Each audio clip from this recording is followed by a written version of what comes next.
The Anti-Hero broadcast is live. We got a hell of a show for you. We're going to talk Dustin Poirier, whatever the hell that was.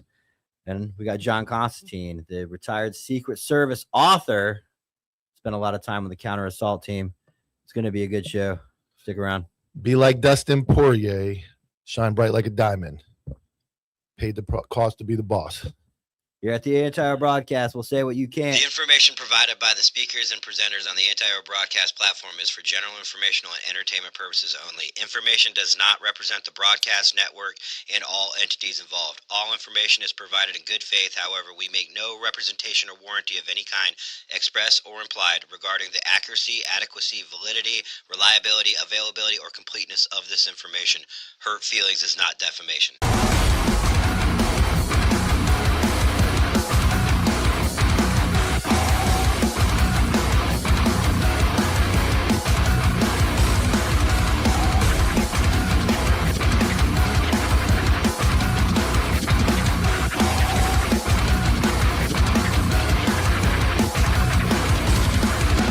JV team for life. Good morning, good afternoon, good evening. The Anti-Hero broadcast is the news entertainment broadcast for veterans, first responders, and all blue-collar Americans. It is Wednesday, June 24th, 2026. We go live every day, Monday through Friday, 1 p.m. Eastern Standard Time. So if you like us, give us a like and a subscribe. The show is brought to you by GhostBed. Go to ghostbed.com/anti-hero. Save 10%. They're already ridiculously low prices, pillowcases, mattress toppers, cooling, patented technology, sheets, and their award-winning mattresses, 60,000 plus 5-star rating and reviews, in-house customer service, and free shipping on those big-ass mattresses. So if you want to replace anything in that bedroom, go to ghostbed.com/anti-hero. It'll save you 10%. It'll tell them that we sent you. And Elevated Silence. Go to elevatedsilence.com. Use promo code ANTIHERO15. Save 15% on your suppressor. They have everything from 22s to 50 cals. Exercise your Second Amendment right. Get yourself a can. The process is not that hard, and Jim will walk you through it. ElevatedSilence.com. Use promo code ANTIHERO15. Save 15%. And the Discord. If you want to get to know us, you want to get to know more than 99%, join us in the Discord. It's completely free every night. The boys are in there fucking around, giving each other shit, getting to know each other. It's a great place to come in and get to know the hosts of the Counterculture Inc. network. And after the Discord, if you want to get to know us even more, you can join the Patreon. Because the Patreon's where the boys are. We talk some smack in there. We got everything in there. Pets, guns, workouts, live streams, live events. We're going to do live this weekend. We have to do it live this week. Good. Yeah. Patreon is where you're going to get that. That gets us, when you send that message in Patreon, we can get right to it. We can respond. And if you want to be super cool, you join the 99% in the app, the antiheroapp.com. That's where the OGs are. That's where the OGs are in the app. Every morning, Gator tells us good morning, sends us a little picture of his day. We talk some smack. Jay's in there running his mouth. He's talking about how hot it is. I don't know what that means in English when he says it's 102 something degrees and over the pond. But you join the antiheroapp.com, interact, all the show schedules, everything you need to know about the network. You can say whatever you want in there as well. So join the app. It's international, baby. Yeah, we're international. So let's get straight to it. The Dustin Poirier story. This is obviously at an airport. It looks like I didn't know airport security had body cams. It's Atlanta airport. Hot Atlanta. So what led to this encounter? Was he drunk? Yeah, it looks like if you listen to what he says, you gonna play the video? Yeah. Okay, you don't want to play yet, but if he says, he talks about, it sounds like he was drinking, he got thrown off the plane. I'm a huge Dustin Poirier fan. That's where the hat comes from. Him and Marvin Hagler. He retired, right? His whole life is fighting. Dedicated fighter. You can understand, just like cops go through it when somebody retires from that type of high stress job, he's going through it. You could see kind of in his post leading up to this, he was dropping little hints about like just missing it or having some trouble. He's a man, dude. You know what? He's a man. And I like how this has gone so far, that he's not really getting hammered for being a man who's obviously going through something. So, yeah, I mean, happens to everybody. Yes. And I said this, I commented, Keegan, what's his name? Big account, Keegan Bradley, one of those big name guys, posted the video and all that. And I said, men been going through it for years. Unfortunately, now when a man goes through something like that, it's on video and you get blasted all over the internet. The old days, you went through that, and you woke up the next day and you're like, all right, let me get better. So unfortunately for a guy like Dustin, who is a jam up dude, charities, professional, not a nasty dude, doesn't talk smack. It gets captured on camera, and you get sometimes it's like a rubber band, man, an old rubber band. You're gonna snap. But he comes out the next day and apologizes and says, "Hey, I'm a dude. I'm going through it. I had some, made mistakes. I got to get back to getting back," and owned it right away. All right, let's check it out. What's up? Bunch of hoes. Let's go. Let's go. Relax. Yeah, they fucking lying motherfuckers. Yeah, pull me off the plane. All my boys went to the fucking crib. Now what the fuck? And this is why he got You Dustin Poirier? Man, fuck you, bro. just do that. Man, fuck you and fuck her and fuck her. I'll fight you right now. No, I don't want to fight, bro. I'll go with you right now. Bro, I don't want to fight, bro. I don't want to Let's fight. go. I don't want to fight. Let's go. When he pulls the pants up, it's trouble time, Yeah, man. tell him, come on. Get a couple of Because it's gonna be bad. bro. Just It's gonna be bad, but nigga. No, bro. What's up? Bro, You relax. wanna fight? Radio You wanna start fight? several units. Start several units. How you No, boys gonna fight pussy? Pussy, boy, you pussy. bro, relax, bro. Relax, You bro. gonna taste me, dog? Relax, I'm gonna bang you up. bro. Relax. I'm gonna do it. Just relax. Give me a do Yo. They kicked him off the But flight. hoes, This bro. guy's a UFC Bitch fighter. ass fucking bitch. What's going on, brother? Talk to me. Man, the bitch is fucking lying hole, man. Let's go. Arrest him. Let's go. Arrest him. That's the best way, dog. That's right. That's the best way. Hey, pound it. Oh, that's Man, you did a great job, bro. You did a great job. You did what you could. That's a man looking for help, man. I 0% chance he was going to fight that guy. He's not going to fight him. He did look like he was going to. Well, you heard the dude say, "Hey, Dustin Poirier," he knew he didn't want to fight him. I mean, he's a tough dude, man. Lafayette, Louisiana, Cajun boy. I will say, Do they get a pass? I'm just saying, he got the pass because the one thing nobody's talking about is mine. He said it. Yeah. He said it in a very Said it like he said it a social lot. way. Yeah, It's part of his commonly lingo. said. Sean Strickland had something to say about it. He said Dustin Poirier forgot he was white, and he said he gets a pass, man. That's a French name, so I can see where that's Louisiana. And all Yeah, that. he's Lafayette, born and raised Lafayette, Louisiana. Is that the hood? It's not the hood, but it's just Louisiana is its own place. I don't know. I was stationed there. It's not it's America by state and by government, but it is a different animal in Louisiana. You can hear the accent. You can hear it's a different world. I'm glad nobody's making a huge deal about that because it Yeah. wasn't derogatory. It wasn't said in a negative manner, and that's where we kind of dude. always bounce back and forth with what's socially acceptable. Well, when you're a kid and you're raised a certain way that's Around your people. lingo. Yeah, That's what yeah. you say. So White. I'm glad nobody has that's not like other than Sean Strickland's joke and a couple passes. What did he say it on X?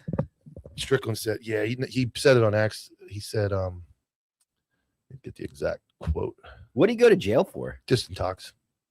So it probably won't even be a charge. No, he got out right away, and it won't be a huge deal. But I mean, like I said, I feel bad for the guy, and I think I will say, I'm not gonna look that up and talk at the same time. I think that cop handled that very well. Well, yeah. The cop handled that very What well. are you gonna do? Fight him? He had to. He had to handle Yeah, it. like that. yeah. And but that's what you always say is you'll see a humbled cop. I would say always be that way 100% of the time. Don't be that guy that acts super humble and willing to work with you when it's somebody that's like 6'4" that could just break you over their knee, or someone like Dustin Poirier. So I would always tell trainees and new people, like, treat everybody the exact same way, because At least to start. And yeah, and then that's a good point by JoJo is we always have this scenario, right? We have this conversation where we go, does a UFC fighter or somebody of that, like Mike Tyson, him, does that escalate to deadly force? You even just said, I think recently, that escalates to deadly force very quick. I know. If I Well, know he took, you, he took the taser out for his own protection. Yeah. Not, right? Like, Yeah. it wasn't. He was trying to de-escalate it. But you could argue that I've watched this guy beat the It's snot the out same of, thing if you know. you're working your zone and you know, I don't want to give a name because we're worse at picking names, but you know, Tom is always out there fighting. Tom used to be a boxer in his prime. Now he's addicted to drugs and he's always beating on bums out in the gas station. But you know, Tom's got a mean right hook. Tom gets a different because of your knowledge. It's like any assessment. You assess things based off of what you know. And if you know someone's got a very unique background in martial arts or striking or anything like that, that has to be taken into the use of force matrix. So as we used to I call got it. Strickland's exact comment. All right, what was it? The first comment was he forgot he was white. And then he said, bro, that man is a real NI $A. I don't care. That was Strickland's take on it. I'll be interested with Dana White that says Nothing. He ain't gonna do nothing. no, I think There's so much more going on there than just Yeah. like just that statement. If you take that statement in a vacuum and it would delete the rest of the video, maybe you got something. But there's so much going on there To focus on rather to than focus on. yeah. And then I mean, the first thing I'd say is if I was Dustin Poirier, I'd be like, okay, you got me on one bad day, drunk. well, he about to- fought this. I'd be like, you got Sean Strickland out there saying the wildest. No, shit. he didn't. And Dustin's a straight up dude. This was Dustin. I'll read Dustin's statement. He got right ahead of it, and he's not somebody to hide. He said, I'm at the point where I need some help. Walking away from fighting hasn't been easy on me, and alcohol isn't the answer. It has ruined my father's life, and I will not allow it to ruin mine. My family deserves me at 100%. I'm trying to do everything I can to get my mind right and take the next steps. Man. So right away owned it. I don't think he was ever going to fight the guy. It look, and that's just my opinion. You could say I'm wrong. That's fine. Well, I think he maybe- knows enough of the law, and he's not. What if the cop put hands on him? Well, they ended up doing it, and he cooperated. I mean, After- 101. I don't know. I mean, And it no, but you know how it is when you talk to somebody, and you're like, right now, I'm not going to put my hands on him because it's going to be a fight. Versus 7 minutes later, when I've de-escalated him a little bit and talked to him and gotten with it, and they calm down. I feel like you can then, if you've pretty much told them like, hey, dude, I like without saying, like, I'm going to have to put my hands on you to place you under arrest. You have to come with me or you're trespassing or whatever. Letting them allow you to put your hands on them is verbal judo 101. I don't care who allows it, just as long as if I'm doing That's my what job. the other guy did that showed up. yeah, and that was good. That's when I say he did a good job. The only thing I saw bad was he backed up initially and let the two ladies get between him and Poirier, which was probably not the best idea to maybe tell them to get away. Other than that, What's going on? What's up? he does a good job of de-escalating, which I'm not a huge fan of that word, but I am. The older I get, it's like it's overused though. It is. It's And overused. it's abused too. Yeah. De-escalation now is something that a lot of people feel like has to be done, but it's actually a really good tactic. This is like a real time to use it. Like when you gonna got get your some ass dude- beat. yeah. But there's a time to be like, if ends up like 4 or 5 people there and they're ready to go hands on, he's still acting up. Might be time to say, look, dude, turn the fuck, get on we're done. Maybe raise your voice to him, and he's like, all right, never mind. And that is subjective to every situation. This situation, I would not be one-on-one. Fuck you, Dustin Poirier. Get on get on the ground. I think he did a good job of maintaining conversation with him. Now, if he had to go hands on, he has to go hands on. You're right. Maybe he has to shoot him right away. I mean, he's Dustin Poirier.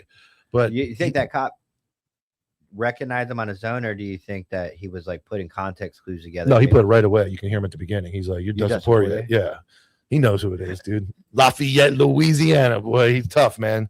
So I think he did a good job of like, and I didn't get to see what he looked like, so we don't know if he was way out of shape. But here's the flip side of that. Dominic talks about a lot of cops that like use of force and like to go hands on.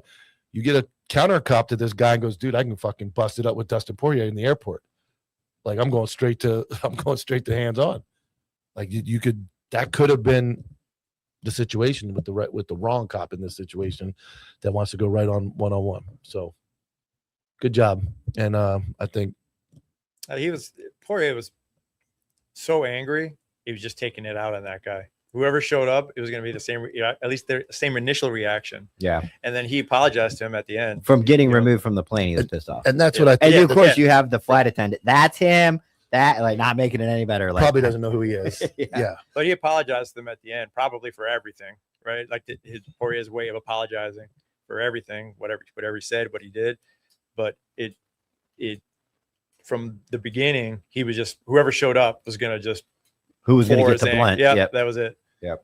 No, I agree. Yeah. And that's what I'm saying. He did a good job stalling, maintaining, keeping engaged in conversation. And I'm sure, again, I don't think Dustin. We need several units. Well, that's right. He's like, bring them, That's the best part. bring them That's the all. best He's part. like, bring them all. You're gonna need them. I'm gonna bust you up. But I think in his core, he's a pro police guy. He's not an anti-cop guy. He knows that he's probably wrong, but he's intoxicated. So he's at that point of like pissed off. He just missed his flight home. All his boys are gone. He's stuck at the airport. He got removed from a plane. Do we know where he was going? It's not, probably, I mean, I would imagine. It sounded like he said the boys are headed to the house. So if I'm using my street lingo, they're probably flying back to Louisiana. He's drinking in Miami or Atlanta, wherever they're coming from, whatever they're doing. I mean, he was just at the fight the other day. So I guess I'm sympathetic. I'm partially biased because I really like the guy, and I'm also sympathetic to men. You know, men are supposed to be tough and don't really get a pass many times, but this dude is a career fighter. He's got his family to feed. He just gave up his career. We all know you're going through it, man. It's tough. You went from UFC fighter in the middle of the main events to a commentator on the sidelines. And, you know, he said it. He said, I saw him in an interview. He said, if I don't have a circle on my calendar tomorrow with something to do, I have a struggle. Yeah. Like a struggle with purpose or what's next. Purpose. So, and that's what a lot of people in our line of work or any line of work retiring without that next step, without that next goal that you've already been kind of putting into the beginning phases while you're about to retire. You see a lot of guys that just their purpose in life. If your purpose was something, and even when you have the same job, which, you know, you could kind of attest to, like, let's say you're on, you know, all the cool guy units when you're a cop, and it's like, hey, you know, your last couple of years, you're just going to be doing this. Like, I don't want to do that. I want to go back to the streets. And it's like, well, identity is just ripped out of you, man. Yeah. And then you're just like, there's that void. And that's what it sounds like he's going through. And it's like, I went through the same thing. And I'm pretty sure it sounds like I talked to you guys. Yeah. Like everybody. Right. Especially retirement, like law enforcement, military, first responders. What's the statistic? What's our lifespan? 5 years. 20. Within 5 years we die. It's like 20 something less than the civilian population. Oh yeah. And it's just because our identities was all that. And then it's like we got nothing. And he probably expected a little bit of like grace by these people, but all the stuff that he did. Yeah. And kind of they didn't give it to him. And I like to stay engaged with the comments, and I see two young ladies in there that are running their mouths. So They say. yeah, you know, and it's right. You know, they're right. When a man finally has that bad day, it's bad because women have bad day every day. Every day. If you get a bad email, if you get, you know, you're cut off in traffic, you know, the things that are on the counter for months that have been left there are still there. And then today's the day. Women have a bad day every day. Men, you know, every now and then they have that bad day like that poor guy did. Yeah, they snap. But if you look on the internet, for the most part, women, you know, going crazy on the internet. It's normally what happens. Or in your kitchen. Or in your kitchen. Or in the car. In the car. Yeah. So you're right. Every now and then, you know, men get caught having a bad day. Women wouldn't understand that every now and then because it's so second nature that you know, that's normal life. So One time I'm glad the guys pointed that out. I asked my wife, who's one of these, it's our wives in there, and I asked her when are you gonna put your laundry away? Don't ever do that. I got it this morning actually. I have my hoodies on the floor next to the bed. I just picked them all and put them in the closet. Shut the closet door. So now they're completely on the floor of the closet, and I don't have to worry about them. You can't see them anymore. But yeah, I mean, the identity thing is very true, and yeah, I don't know. Like I said, I talk about it all the time. I was very fortunate. My dad was a retired cop, and he told me he went through it. And like I said, you could still be on the job, but the things you were doing, you know, you're easily forgotten about quick. And then, you know, there's nothing wrong with not being at the tip of the spear anymore. But if you're not mentally prepared for it, or if it's like, if it wasn't your choice, then it's a hard pill to swallow. So that's why I got into law enforcement, when I was like, dude, this machine will turn on me maybe at some point. On top of my personality doesn't mesh well, like I was telling you before. I just, some people just, I'm not on brand for some things. I'm so, right there with you. Yeah. So I would cause my own, I take accountability. I would cause, because I can't change it. It's who I am. So naturally I would cause a lot of my own problems, much like, I decided to start capitalizing on it a little bit. And if I'm like, well, if every move I make and everything I say to people is going to cause such controversy, I might as well start a podcast and at least start monetizing it. And, so I think that I was meant to do this, but I had to go through my journey of government work, which was the military and law enforcement. And then now we're here. And my camera keeps going in and out of focus. I think The light? it might be the light, or it might be the doors too close to it. But I'll let somebody get on a tangent and then I'll go. I will say this. I obviously biased. I like the guy. So I can't have to put an asterisk next to how I'm treating this, because He's if it was Conor McGregor, I'd be like, what a fucking moron. Like but he's also, there's that credit thing, right? Dustin has built a lot of credit in the right way. He's been a charity guy. He's never been a guy out there doing drugs and getting in fights in public, other than this, like here. Even Sean Strickland would probably catch more hell. He's got the controversial things he said, so I know people who believe in credit, that good behavior builds credit. Dustin Poirier is a good guy. Bad moment. I just had somebody DM me that, and that's where kind of stuck in my head was. Oh, real quick, we got a first time live viewer, Runner. Oh, awesome. First time making the live. Been a podcast listening for a while. First time reader too. Shut the fuck up. It's so much better than seeing rather than just listening. Yeah, man, it's fun, dude. And now we know who you are. So, and somebody else said something earlier while you're looking this up. I didn't try to cut you off, but you're good. Somebody said, what kind of world, John Hancock, what's the world coming to? Conor McGregor is sober and training hard, and Dustin Poirier is drunk getting arrested. But that's the dichotomy of man, dude. Some men are up, some men are down. Yeah, so I saw before I read this, I saw a meme that said, had Dustin Poirier black with a do-rag on, it said criminal Dustin versus good guy Conor, and Conor's in like a sweater.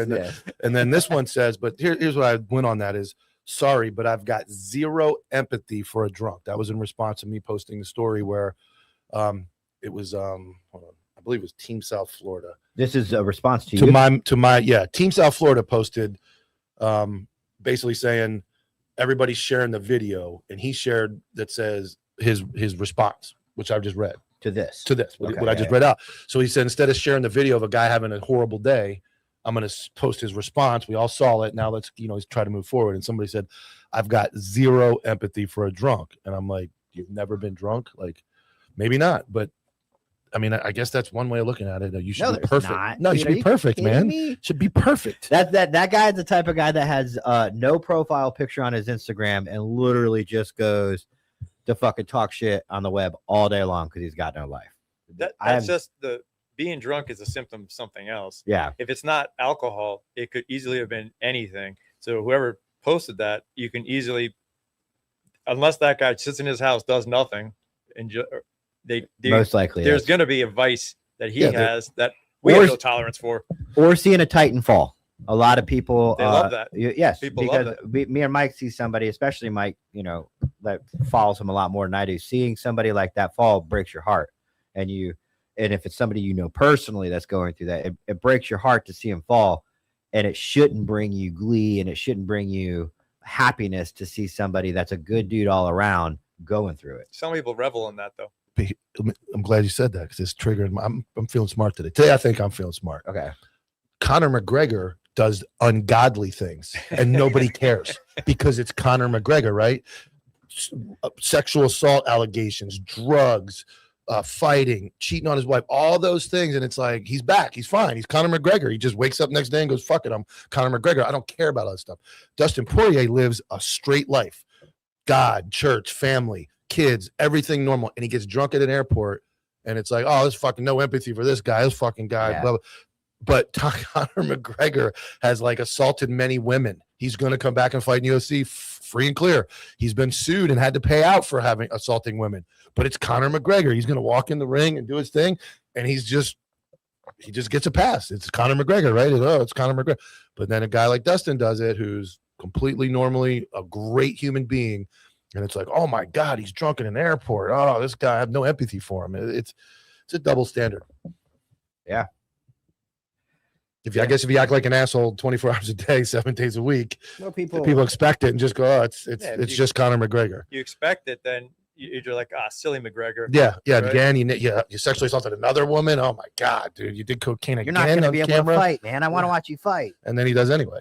Yeah, and I think there's something behind that. So when you see somebody that's a beacon or a pillar of good, right, and that might make you feel insecure a little bit, or not insecure of that person, but might make you self-reflect on, man, I should be better, right? I should be better than that person has one bad day. You're like, see, let's exploit this. He's just like me. He's just a bad guy. I have no, yeah. Where Conor, and we on this show, we talk a lot about beta males and men that was like kind of fanboy over like UFC fighters or something, where they can do no wrong. And man, we didn't even criticize. We talked about Sean Strickland. As soon as him getting arrested outside UFC happened at the White House, we were like, WWE, that was a stunt, 100% a stunt. Everyone's going, oh, you're telling me the marshals, and I'm like, listen, dude, if I was a marshal, I would be like, hell yeah, this is a sweet gig. Like, you want me to do this as opposed to fucking dealing with rioters in Chicago? Like, and it turns out it was a theory started by Mike. He's like, look at all these factors. He's like, they had triple security. He's like, we knew people that went there. Dude, 4-level security just to get to the side thing to watch it on TV. He's like, there's no way somebody walked in like that willy-nilly. He was invited in. And then it was a staged stunt to promote Sean Strickland's new. And the next day, Logan Paul comes out with an Instagram pretty much showing it was a stage thing with WWE, because they were both bought by TKO, WWE's logo up on the top. And I was like, we told y'all, but there's people in the comments tagging him saying these guys are fucking retarded, right, Sean? Dude, we're just we're supposed to do this. That's what we're supposed to do. Yeah. We're supposed to go, is this real? So. But anyways, I hope Dustin has I'm sure he'll be able to get the support he needs, and hopefully he doesn't look too much into the fucking. No, I think Dana White is a good dude as well, and Dana White being associated with the company, Dana White's not going to turn his back on Dustin for something like this. I think he would help him get the help he needs, and I mean he's such a real icon, legend in UFC. They actually, the last fight of his career, they scheduled in Louisiana, so it could be like a home going away fight. That's how much respect Dana White has for Dustin, and he'll get it. He's a good dude. Dana's a straight shooter too, man. He said he got I watched an interview. I don't know when the interview was. I just saw the clip on Instagram, and it was somebody said, so why doesn't UFC celebrate like I have a gay pride month? I see him go, and he just reverted back to, listen, dude, we're not about anything outside of fighting. He's like, we have tons of gay fighters. He's like, then he mentioned like the females. He's like, I think one time we had a UFC gay shirt. He's like, I don't care about any of that. I don't care about politics. Free speech. I just want fighters. Yeah, that needs a huge advocate for free speech, because he had that dude yell, Michelle Obama's a man. And he's like, not the place, not the time, definitely not the right, whatever, but free speech. Because he's like, I respect, he's like, when he went to he said he voted for Obama the first time, and then the second time he didn't. And when he went to Trump's, I think, inauguration, the first election, Obama turned around and said, hey man, congrats on the success in your business. And he was like, thank you, Mr. President. Like, again, respecting the office. He's a straight shooter, and he believes in free speech, and he believes, like, be gay. Like, I don't get, we're not gonna like have a pride night and turn the ring into a rainbow. But he's like, you can do all the pride stuff you want. Like, that's fine. Just like I'm going to support the president in America. I'm going to do it. You're not going to tell me what I'm going to do. So I think Dana White's outlook on things is very constitutional, and hey man, you're allowed to say whatever you want. You can support whoever you want. And I think that's where I lean that Dana White would be an advocate to get help Dustin Poirier, not fire him and Yeah. make his life 100%. miserable. Just say, hey, dude, you had a bad day, and let's get it fixed. There's one thing I actually, now that this came across my mind, I do want to ask you about, John, but just real quick, Nevada Mike saying that he's first time, or he said Ola had kind of a new name, and then J Turk. I'm just trying to see people in here that we haven't seen before. So Join the app. Join the app. it's been a while since I've seen Casper. Dewey Cox. And anyways, Slater's in there. I see Slater back. People were wondering if he was I saw him say he's moved to Slater's right? about to get on a plane. He's gonna pull a Dustin Poirier. Oh God. All right, so John, I wanted to ask you this. We've never talked to anybody outside of people that went as fans. When did you retire? About a year ago. Okay, so were you at the UFC Freedom 250 event? I was not. What's your thoughts on that as far as like throwing something? We've speculated on the massive logistical nightmare something like that would have had to have been on everybody providing security, providing logistics, and then obviously all the celebs get to come in there and hang out and walk in the White House and like do dirt bike flips, which is awesome. But I was like, man, this is kind of like something we've never seen before. And did you hear any feedback on that being a logistical nightmare, or did it go smoothly? There's a lot of logistics that went into it, and they've been planning it for a long time. Really? So it wasn't like they did it in 2 weeks. They built it in whatever the time frame was, but they were planning it for, I mean, I say we, I'm not in the Secret Service anymore, but actually before I retired, we heard that this was going to happen. Really? That long ago? So it was like a year ago, about give or take. I'm pretty sure I was still there. I remember being in the office and we were talking about it. I don't know if I was visiting but they knew about this for a long time. And there was a question of how it was going to be designated: National Special Security Event, SEER event, whatever, and then that doesn't mean anything other than where the money's coming from, how it's funded, and who's supporting it. But they were planning it. All the police departments that surround the White House, the local, Metro PD, Park Police. I'm sure the FBI had a lot of stuff. I'm sure they did have a lot of stuff to do with it. We saw what happened with the whole plot. And then the Secret Service, obviously. And it's the White House, so it's like home field advantage. What the hell's Park Police? Park Police, all the monuments and stuff that are in DC, they're the police department that kind of, it's the short version of it.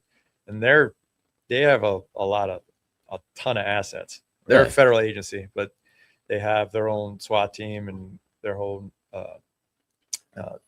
there's a whole The Park Police SWAT team. I would have they're thought. legit. Are they really? Yeah, they're pretty Okay. legit. I would've I was thought gonna that make would've a been jo- like I was gonna talk Capitol smack. No, they're pretty legit. So Do they? What's Capitol Police then? Are they just DC police? Capitol Police up in the Capitol building. Oh, so they're really Mhm. focusing on the Capitol building. Mhm. Okay. I mean, they do other stuff too. I just call it the Capitol building because that's where we interact with them the most, or we did interact with them the most. They do not only secure the Capitol, but they provide security for all the senators and congressmen. And Did you ever have a fake arm? I never had it. No. I told you, dude, the questions are gonna. I can't help it. I think you said. Did you? I did not know. Did you ever have the fake arm? Is the fake arm a thing, or you're not allowed to talk about it? You know what? And to this day, I don't know if it was real or not. I believe that it was a fake arm, and no one would say one thing. That dude is gone. He retired. That had it, because you didn't need you didn't need another other arm to hide a rifle under there. So yeah, I thought it was BS, but Um, and I've never seen. That was the only time I've ever seen that, and I never saw any prosthetic limbs anywhere. okay. So I was asking, I was like, where is this thing? I want one too, right? Like I can use it at home for stuff. But I thought maybe you guys had like a room in the back, like Batman. You're like, Yeah. hey, I'm gonna go grab a right arm, a left ankle, and a fake ear, and bring it out here. So when did you join the Secret Service? 2002, right after 9/11. Oh, wow. I applied right after 9/11. And so for people that don't know, I'm sure most people know, but what's the Secret Service's bread and butter outside of presidential protection? That's like the majority of it, but Is it outside that, yeah, it's mostly protection. And then they do investigations and they do a lot of fraud. They do a lot of cyber stuff now. Isn't it like money investigations? Yeah. Yeah. I did when I first started. What are you laughing at? He said fraud, and then you asked him if it's money investigation. No, I thought you meant like Oh, it could anything be, currency. There's also, Okay. Fucking asshole. I mean, I did a lot of money laundering before I went to DC for the first couple of years. So I was on like money laundering task force and stuff, and I learned how to launder money. So that's Really? yeah. The IRS still gets me every year, but I sent a fake $100 bill to DC once. Did you investigate that yet? Have you gotten to that case? no, I don't want to touch. I was that at thing. Burger King and then somebody had me a fake 100. I did a report and I sent it up. So I'm still waiting on that case to develop. If you can find out the status of it. Do you guys deal with large amounts of counterfeit currency? the little stuff too, and it's funny because they'll give you like $100 bill or $20 bill, and it ends up being a 16-year-old kid printing it on his computer. Yeah. Right. And then you're like, oh, okay. But then coming out of Colombia, there's packages of millions of dollars of counterfeit notes that are legit. Like you look at these things and you think they're real. Yeah. Wow. They feel real too? I used to go down to the DEA. This is the first couple of years, all the stuff is the first couple of years. And they had stacks of money that they'd seize from the drug dealers, and we'd have to go through them to see what was real and what wasn't. And What is the difference? What I'm getting down to like the really good details of counterfeit money. How close is it? the good counterfeit, it's pretty close. Yeah. What do you guys? Is there something other than the marker pen? Do you guys use something? The marker pen doesn't work most of the time. So on the good bills. That's Juanita at 7-Eleven. No, that's She's a casino. The Hard Rock, they throw the pen on it. So what would be like how do you really get into the details? I haven't been in that world forever, but they would have printing presses just like we do to print our money. And then it's just like the ink and the fibers and the kind of paper that you get. And they spend a ton of money to make all that stuff. And then they ship it over here and just destroy the U.S. economy, just passing stuff all over the place.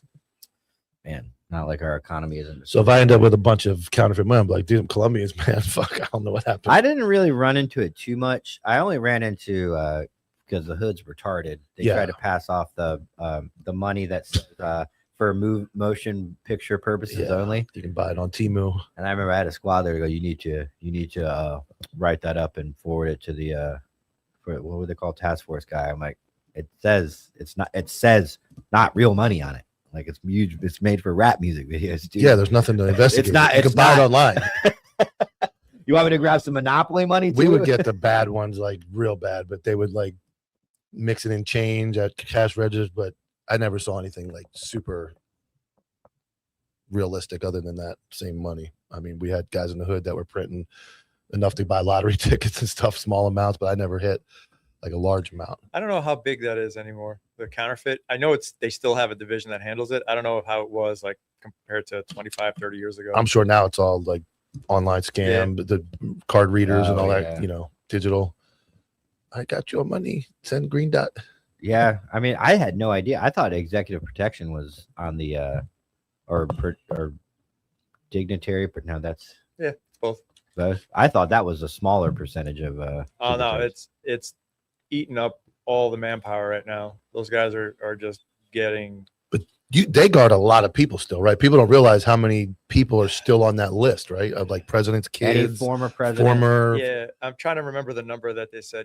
I don't remember. It's like 30 something or 40 something people we protect right now. The Secret Service. I say we. The Secret Service. I'll always be we. Yeah, you would be. Dewey Cox was running if you had to investigate George Floyd fake dollar bill. That would be easy. Just look at it. Let's do the next one. Look at it. Yeah. So once you got into the Secret Service, how long did it take you to start really doing that protection? And then, how long did it take you is the tryouts for the counter assault team pretty? I'm assuming they're pretty grueling, right? It's evolved now. So 2007, I went through the selection process, and then there's a school. You go through the school, and it's evolved now. It's like, Did you get in when it was a little easier, or did it get worse? my selection wasn't as hard as what the guys do now. Yeah. So they're hats off to those guys. They've evolved it to the point where it's pretty hard. And the supervisors, the best lines that we get now, and I was an instructor for a long time, so I helped develop some of the stuff that they're doing.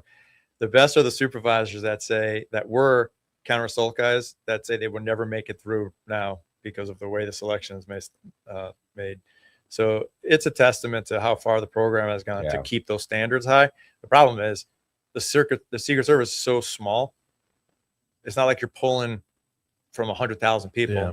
You're pulling from, there's 3,000 agents, give or take. I don't know the exact number, but it's around there, give or take a couple hundred. And then from that, you got to pull guys to go through selection, and then who makes it through selection, and then who makes it through their school. So that number dwindles down. And How much is it? How big do they have to wait for? Like, how often do they have tryouts? At any point, if you can't answer something, just say I can't answer. no, it's more like the timing of it has changed. So if whatever I say might be different, but there used to be, the selection was like twice a year, but it might be multiple weeks. They might, because like not everybody can go at the same time. Yeah. So they'll do a selection, and I'm sorry, it's like there's one this week, and there's one the week after, and maybe a third one, depending on how many candidates they get. And then they'll do one later on in the year. And then there's 2 schools that follow it up. Right. And then it's just this cycle. This is machine that keeps sputtering people out. But that changes all the time, depending on, like during the campaigns, that's rough, dude. Right. Because the whole Secret Service is traveling. So for like a year straight. Yeah, it was like one year I was gone for like 280 days out of the year.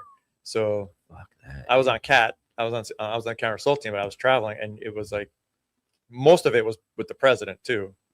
So it's, everybody that's listening, want a career, just go to the website and apply. Ooh, what is the physical, like the physical part of the selection for that? That's how you say about the SEALs. It is the best of the Navy. So is it the best of the Secret Service? Is it? It's nothing like Buds or right. And I was just dunking on SEAls real quick. I've worked with all those guys. This is what I'll say about the Navy real quick. Those guys are the hardest dudes. The environments that they just even sleep in, it could be 700 degrees and they're just nice and like sleep because they're used to all that. They can get in and out of places, like the worst places. They're so anyway, but it's law enforcement, right? It's counter assault team is not special forces. It's not like the military, but it's not like a SWAT team either. It's something unique, kind of totally different that kind of doesn't exist in a lot of places. There are some people that do this job and some people do that job, and the PT requirements are you just have to pass a standard PT test just For the Secret Service standard. for the Secret Service standard just on the first day, because it's kind of like do what you're supposed to do, you get paid for, and it's like you have to pass it at the highest levels for your age group, I think. Or it might be standard. It might be just standard numbers now, but you have to get like excellence, which is That's pretty paramilitary. That's real paramilitary. Yeah, and that's where it starts on the first day, and then all the other PT ringers that they put you through, and there's a whole bunch of them, and most of them are like don't quit. Yeah, But there's a couple of them that's like you got to meet this time standard. So, I mean, like, is it like running? Yeah. O courses. it is. It's like. And sometimes they're combined. Like you guys did, they call them scramblers in the military, right? Mm-hmm. It's like it's combines fitness and weapons manipulation and marksmanship all together. Oh So yeah, go you're- run 5 miles and then hit the. That's a hit lot the- of. There's a lot of those. So, and the guys that graduate, especially today, the guys that graduate today are better than the guys who have ever graduated. Now, that doesn't mean that they're better CAT guys, because at the point of graduation, they're better today because of the way the program's evolved. They've stolen from, and I say stolen in a good way, from all these special forces, neighbor special warfare, all these units, and they pulled all these tactics and strategies and ways to train people So the program is legit. It's a good place to be. I spent 15 years there in special operations, whether it's I was on the team, I was an instructor, I was a team leader, I was an operations supervisor. It was the best part of my career. Yeah. And it was the best dudes that I ever worked with.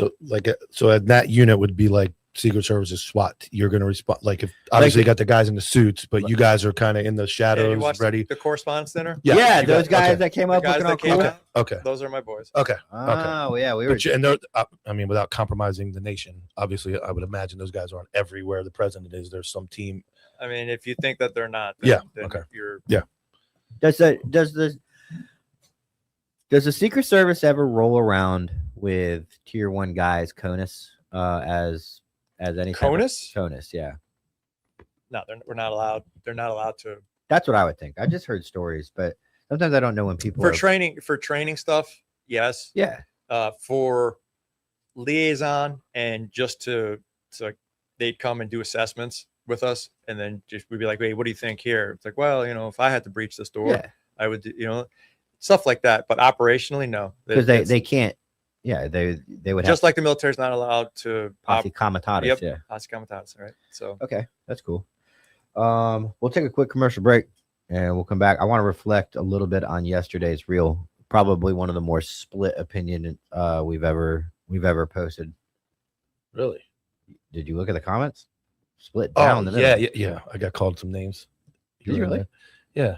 We're all low IQ, right? Oh yeah, because we give an opinion. Yeah. We'll take a quick commercial break. We'll be right back. Over a century ago in 1910, the Flexner Report, funded by John D. Rockefeller and the Carnegie Foundation, re-engineered medical education from a holistic, whole-body approach, which appropriately treated the body as an interconnected system, to a compartmentalized approach under the guise of specialized medicine. They shut down or consolidated medical schools, marginalized naturopathic, homeopathic, and chiropractic medicine, replacing them with symptom management and synthetic drugs. Allopathy is a marketing strategy rooted in fear and manipulated science. This philosophy carried into veterinary medicine, resulting in over-vaccination, unnecessary surgeries, and manufactured food, just like they did for people.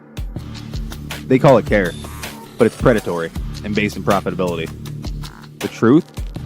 Toxicity, compromised immunity, and chronic inflammation. They're not fate. They're engineered. And so is your power to undo them. We built 3 targeted formulas to return the body to homeostasis, for pets and people. To detox, defend, and restore. We are the correction to decades of corruption. We are vengeance.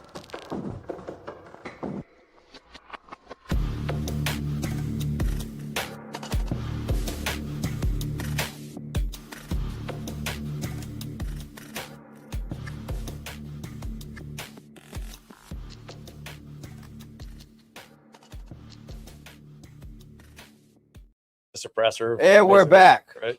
Hold on one second. I was getting the back end of a story.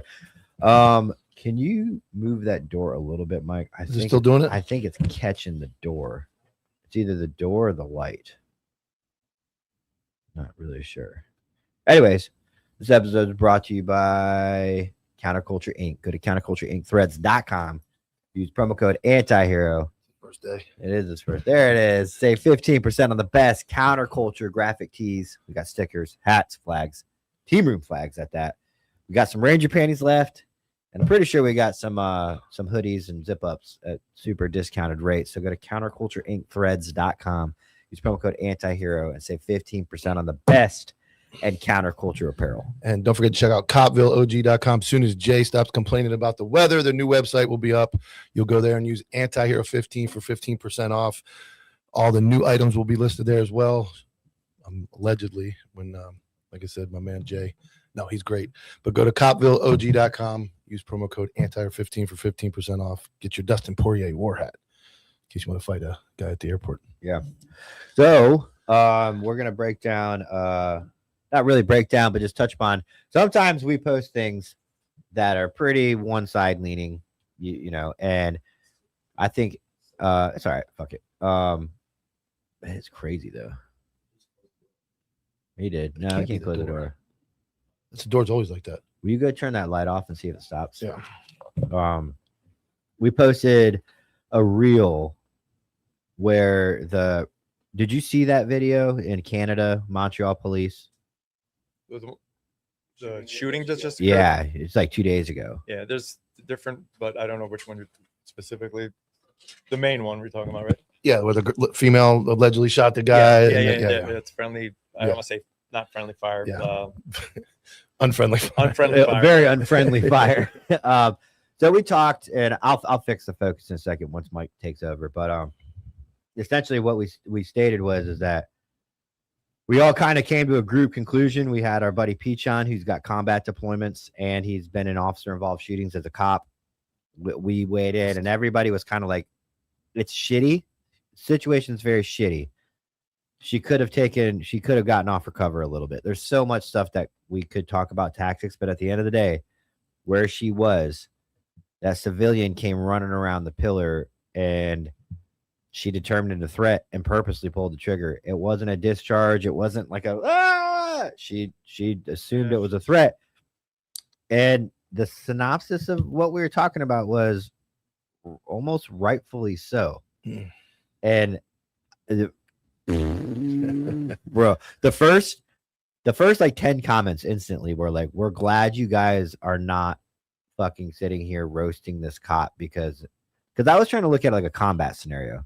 Like, cops 99% of the time cannot use a combat scenario mindset, but sometimes, like the other day, there's times when you'll forget you have a badge. It's fucking just game on, trying to kill the other person. So we looked at it like that, and I was like, if that was an act of combat in a war zone, if a civilian came running around your cover in the middle of a firefight and you could reasonably believe that it was the enemy and you plugged them, it sucks to suck, but you move on. It's just casualty of war. And that just shows that cops don't have that pass from other cops, because cops are perfect.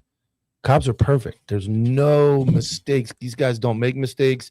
Goes back to Sergeant Bruno up in Jersey with the bat. All those cops that turned on him. I would never shoot a guy that just swung a bat and for 8 minutes. Like it's just cops don't have the ability to go, what was her perspective? First of all, like I as much as I dunk on females and I make the jokes and the memes, her sex in that situation was irrelevant. I'm not saying you can just shoot somebody. Like, you have to identify that. Matter of fact, I opened the show with identifying your target, like proper target identification. But that was not a standoff where she just turned and popped the innocent dude standing there, or missed the target and popped the dude standing in the background. Like, at that point, she was in a gunfight. Her partner's dying next to her. She's being shot by a rifle. And I'm not saying you get to shoot an innocent person, but you have to look at the whole scenario and go, that's just not one I don't think you can make a definitive call on. It's not normal. Is a good question. Like, how much target discrimination training, let alone firearms training, exactly, does law enforcement get? And just take the average law enforcement. What department was she? It's Canada, so drop it down about 1,000%. So it's Canada. Right, So, and it's not an excuse, but it's something that has been just completely omitted from a lot of curriculums. You know, you get in a line, you shoot, it's like 2 rounds, target edges away, and you're done, right? And then you wait to the next iteration. And again, like, not to defend her, but at the same time, she's looking. How many people run towards you during a gunfight, right? Or towards like the area? How many? How many? I mean, it's crazy to think that a civilian would do that.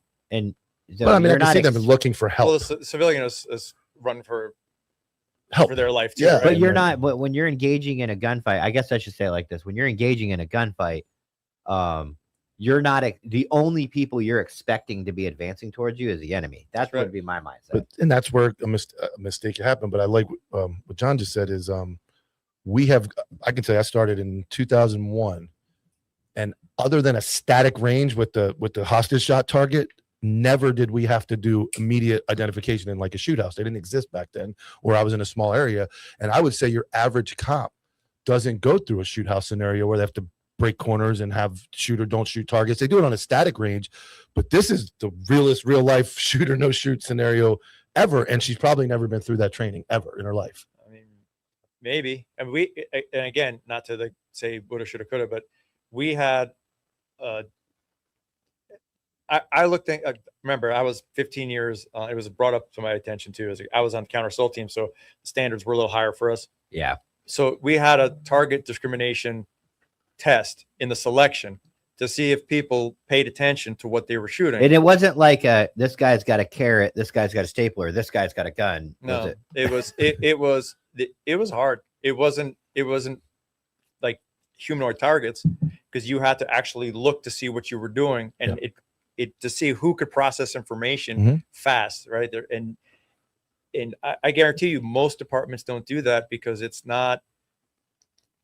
I remember we had it was an exercise one time, and at the end of the exercise, we shot everybody that we were supposed to shoot, and then the instructor came up and pulled the target up and said, "You shot a cop." And the badge was like down by the guy's knees, and he was hiding behind like a barricade, so you couldn't see the bottom half. Yeah. But the cop, the silhouette, because I remember this specifically because there was like World War II, 3 and 4, 5 and 6, like arguing about it afterwards.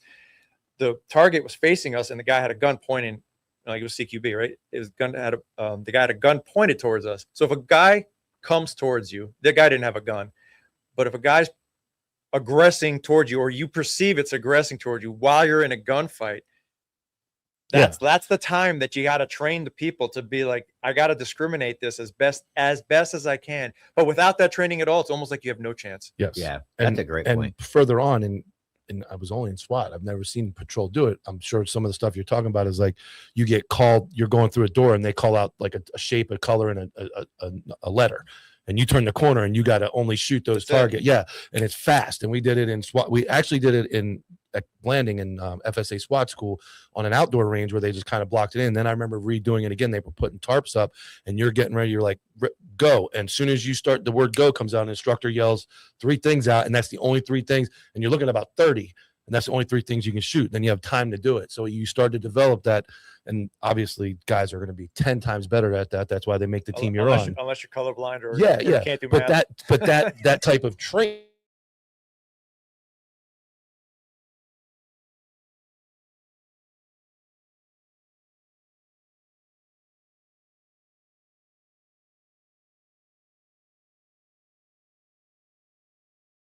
Would bet everything she's never for the country. Some have, like they do stuff like this. But how many departments do you know that go to training consistently that aren't understaffed? Like they're when they do go, they're just going and they just run a qual just to bless them off so they can carry their gun. That's all agencies. It's all agencies, right? Yeah. Like that's the point. So the emphasis of this is like, it's hard to implement because do you have the time? Do you have the manpower? Mm-hmm. But it's also like you got to emphasize that every day. This is what makes the you able to handle the worst situation possible, which was what that lady was in. But and when you start saying that out loud, this is the push. This is my whole argument. My wife gets involved in this conversation too. Is what you're saying should be the standard, the basic. But you have agencies that will never do it. You have people that complain they won't ever train. Obviously, we can argue physical fitness standards and all that other stuff to the end of the world. But that scenario yesterday, though, cannot be, eliminated because there's guns and there's bad guys forever. It can be minimized by that training. And we start looking back and going, this is happening so much more. This isn't like coffee with a cop and donuts with a cop and like that. Those are cool, right? Yeah. But we're seeing an increase in these videos. I'm going to create a new one. It's called, it's a new program that I really want to kind of shed more light on. It's called Shot by a Cop.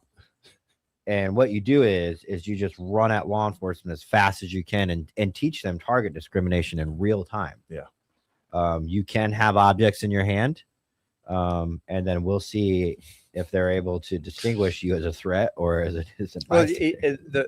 One of the things over the last how many decades, the shootings that are questionable could have been all avoided if one, you were a little smarter in how you confronted the police officer for the person who is no longer alive, right? Like this is what I'm talking about, for the person who gets shot. And then if you have stuff in your hand,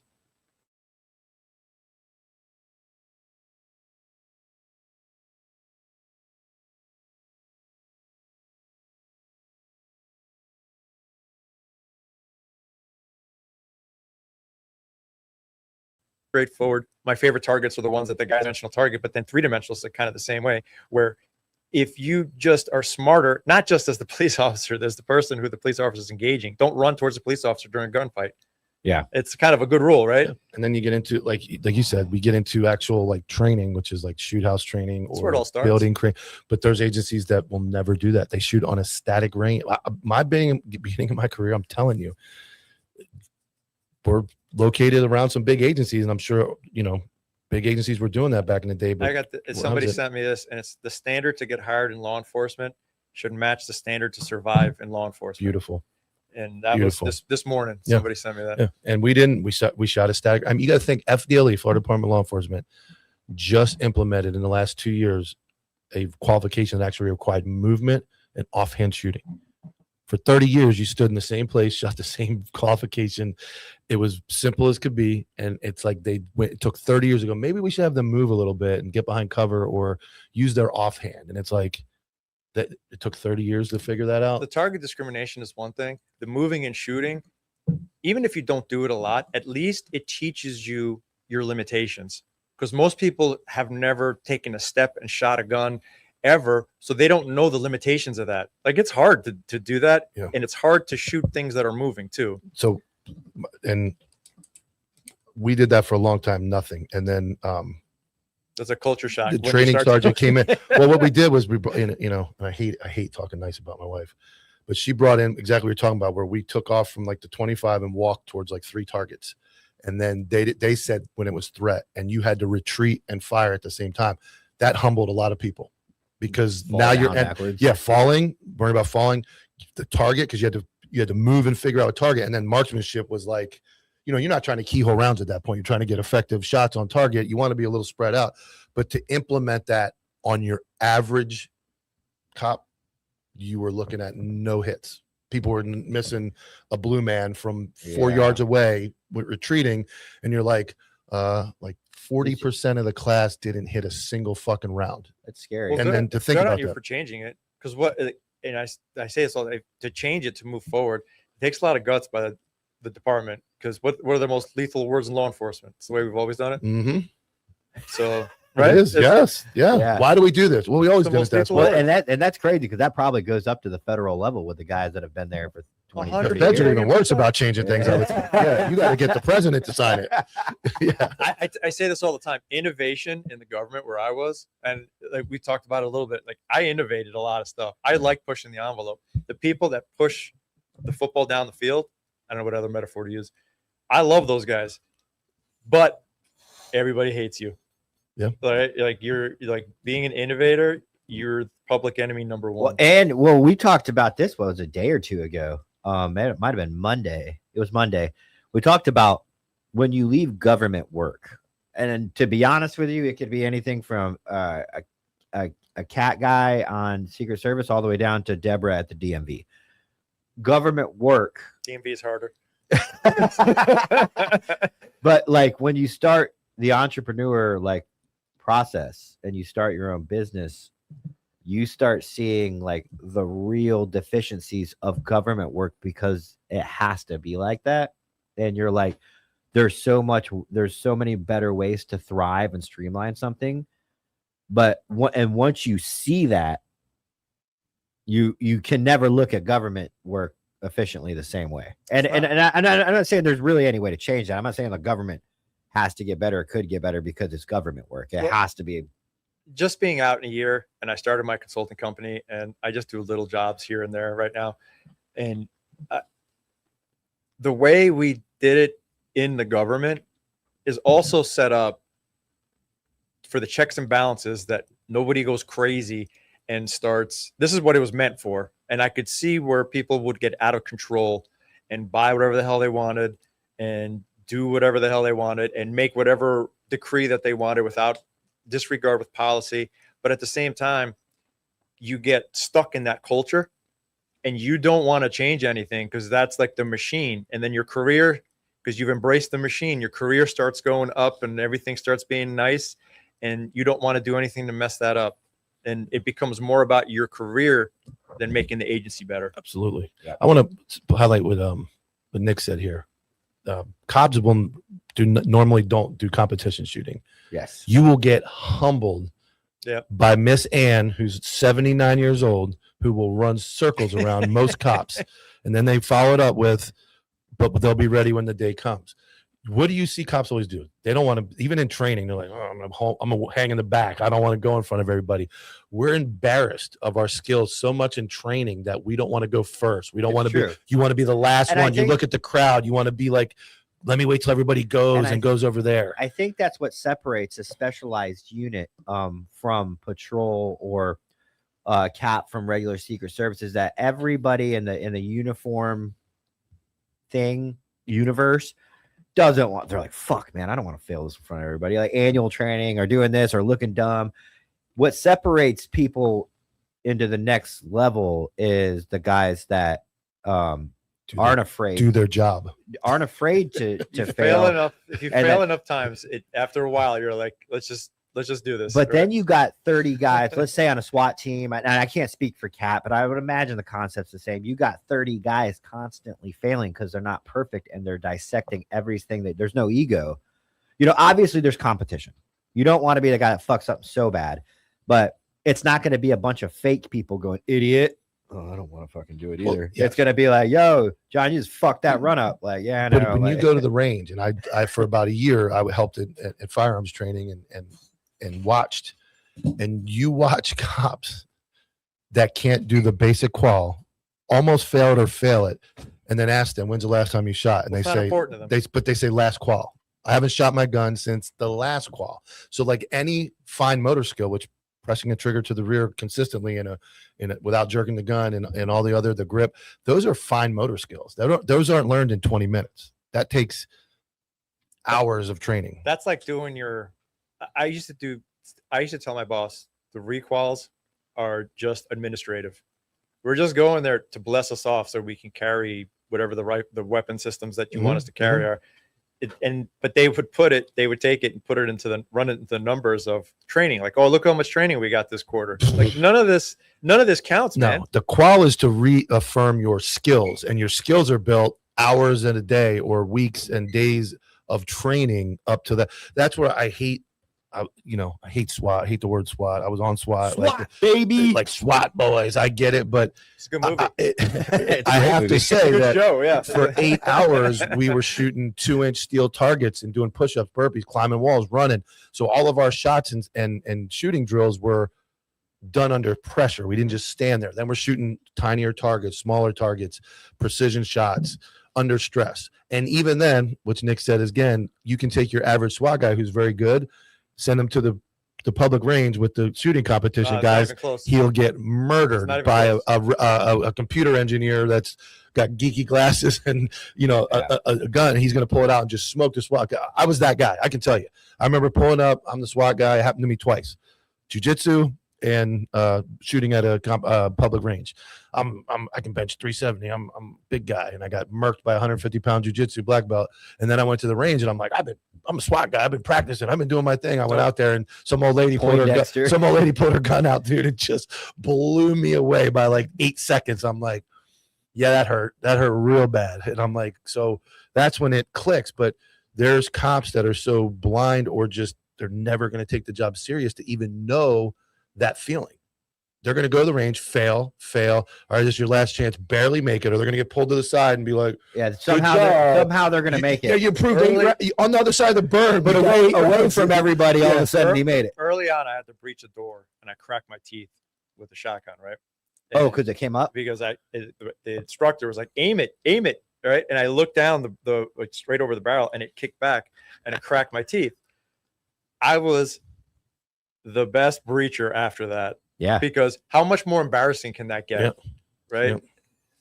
No, that's kind of to spin this all back to what we watch on video is being embarrassed at the gun range is better than being on YouTube or Instagram dead or arrested or I always say dead or the feds. You're either dead or you're indicted or sued.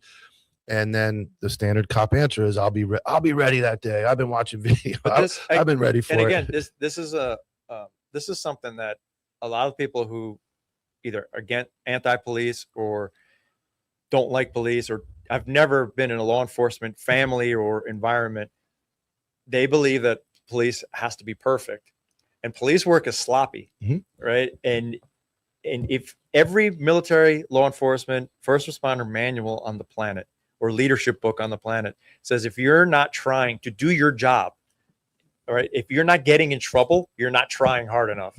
So it's not giving this lady an excuse, but it wasn't misconduct. It wasn't something that, like you said, like she's just shooting rounds left and right and she just shot somebody by accident. Like I said, she didn't pull out her taser and It's shoot serious. somebody. It's serious, but people have to understand the amount of pressure. And when you put the pressure on top of them, that's like, oh, if you take a wrong step, cop. Well, this is right? One of the best examples of that, because some of them are hard to argue when they do really dumb things, and you're like, you pull again the taser jokes and the woman pulls her taser, or whoever does it. This one highlights that everybody thinks cops are supposed to be perfect. And even with dead partner, rifle rounds winging by your head, you're hiding, you really can't see the target. Everyone still goes, well, I would have just, okay. Why didn't you just tase him? Yeah. Or I would have stood up. I would have known that was a good guy. I would have bend the rounds around the pole. And it's like any type of first responder, though, as a first responder, you are constantly dealing with the newest evolution of scenarios possible, and that shooting in Montreal was just that. How many shootings do they have up there? Well, that, and how many times have you seen something like that? That Exactly. exact scenario happening, and whether you're a firefighter, SWAT, regular cop, Secret Service cat, like you're constantly training. So when you say it's sloppy, that actually was like, that made me think like that's actually probably one of the better points I've ever heard, is that you can train through and through a shoot house, you can train through and through in scenarios, but at the end of the day, there is going to be something thrown in there in real life, and you're like, I mean, there's better ways to do stuff. After you watch the video, you can Monday morning quarterback and be like, well, if you were 2 feet to the left, everything would be mitigated. The other thing is, I hate to say that, but it's true. We get lucky. We just get lucky more than we don't. Then we get it happens all the time. Car runs a red light. You just it's timing. Cops get lucky. Cops will do a lot of dumb things on calls that you're like, oh my God, I can't believe this guy's doing this. And then it ends up okay. And then they kind of go, well, it ended up okay. We're good. And you see it a lot on the internet where you go, but we just, I guess statistically, we just get lucky more than we don't, because there's a lot of bad. For us. Yeah. what happened July 15th? July 13th? Is that Juneteenth? Oh my God. This year? 2024. Trump turned his head. Oh, sorry. June I'm not a fucking is Trumper. July 13th, Juneteenth. Please make that a shirt. Please, somebody get me a sign that says it's July 13th.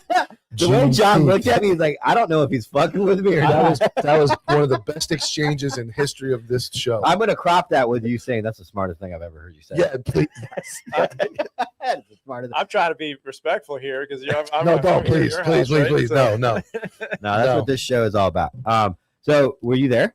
No. Okay. I was in the Secret Service. I was, where the hell was I? I was running operations for something in an office, an air-conditioned office when that happened. But how fast does something like that make it to you?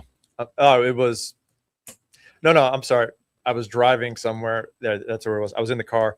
We were driving, and we got a phone call, and my phone blew up with text saying that, like within a minute. I would say probably within a minute or two of it happened. Yeah, that's kind of like a broadcast to everyone immediately.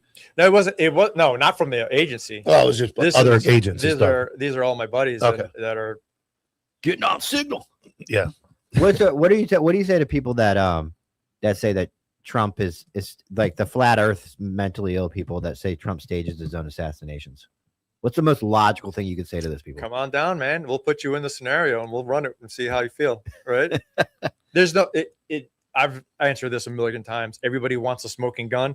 Everybody wants me to say that Trump staged this. You think Trump can set that up where it's perfect and it just grazes his ear, right? And then, or the Bidens took out a hit on him, or whatever the case might be, right? Like they want this smoking gun.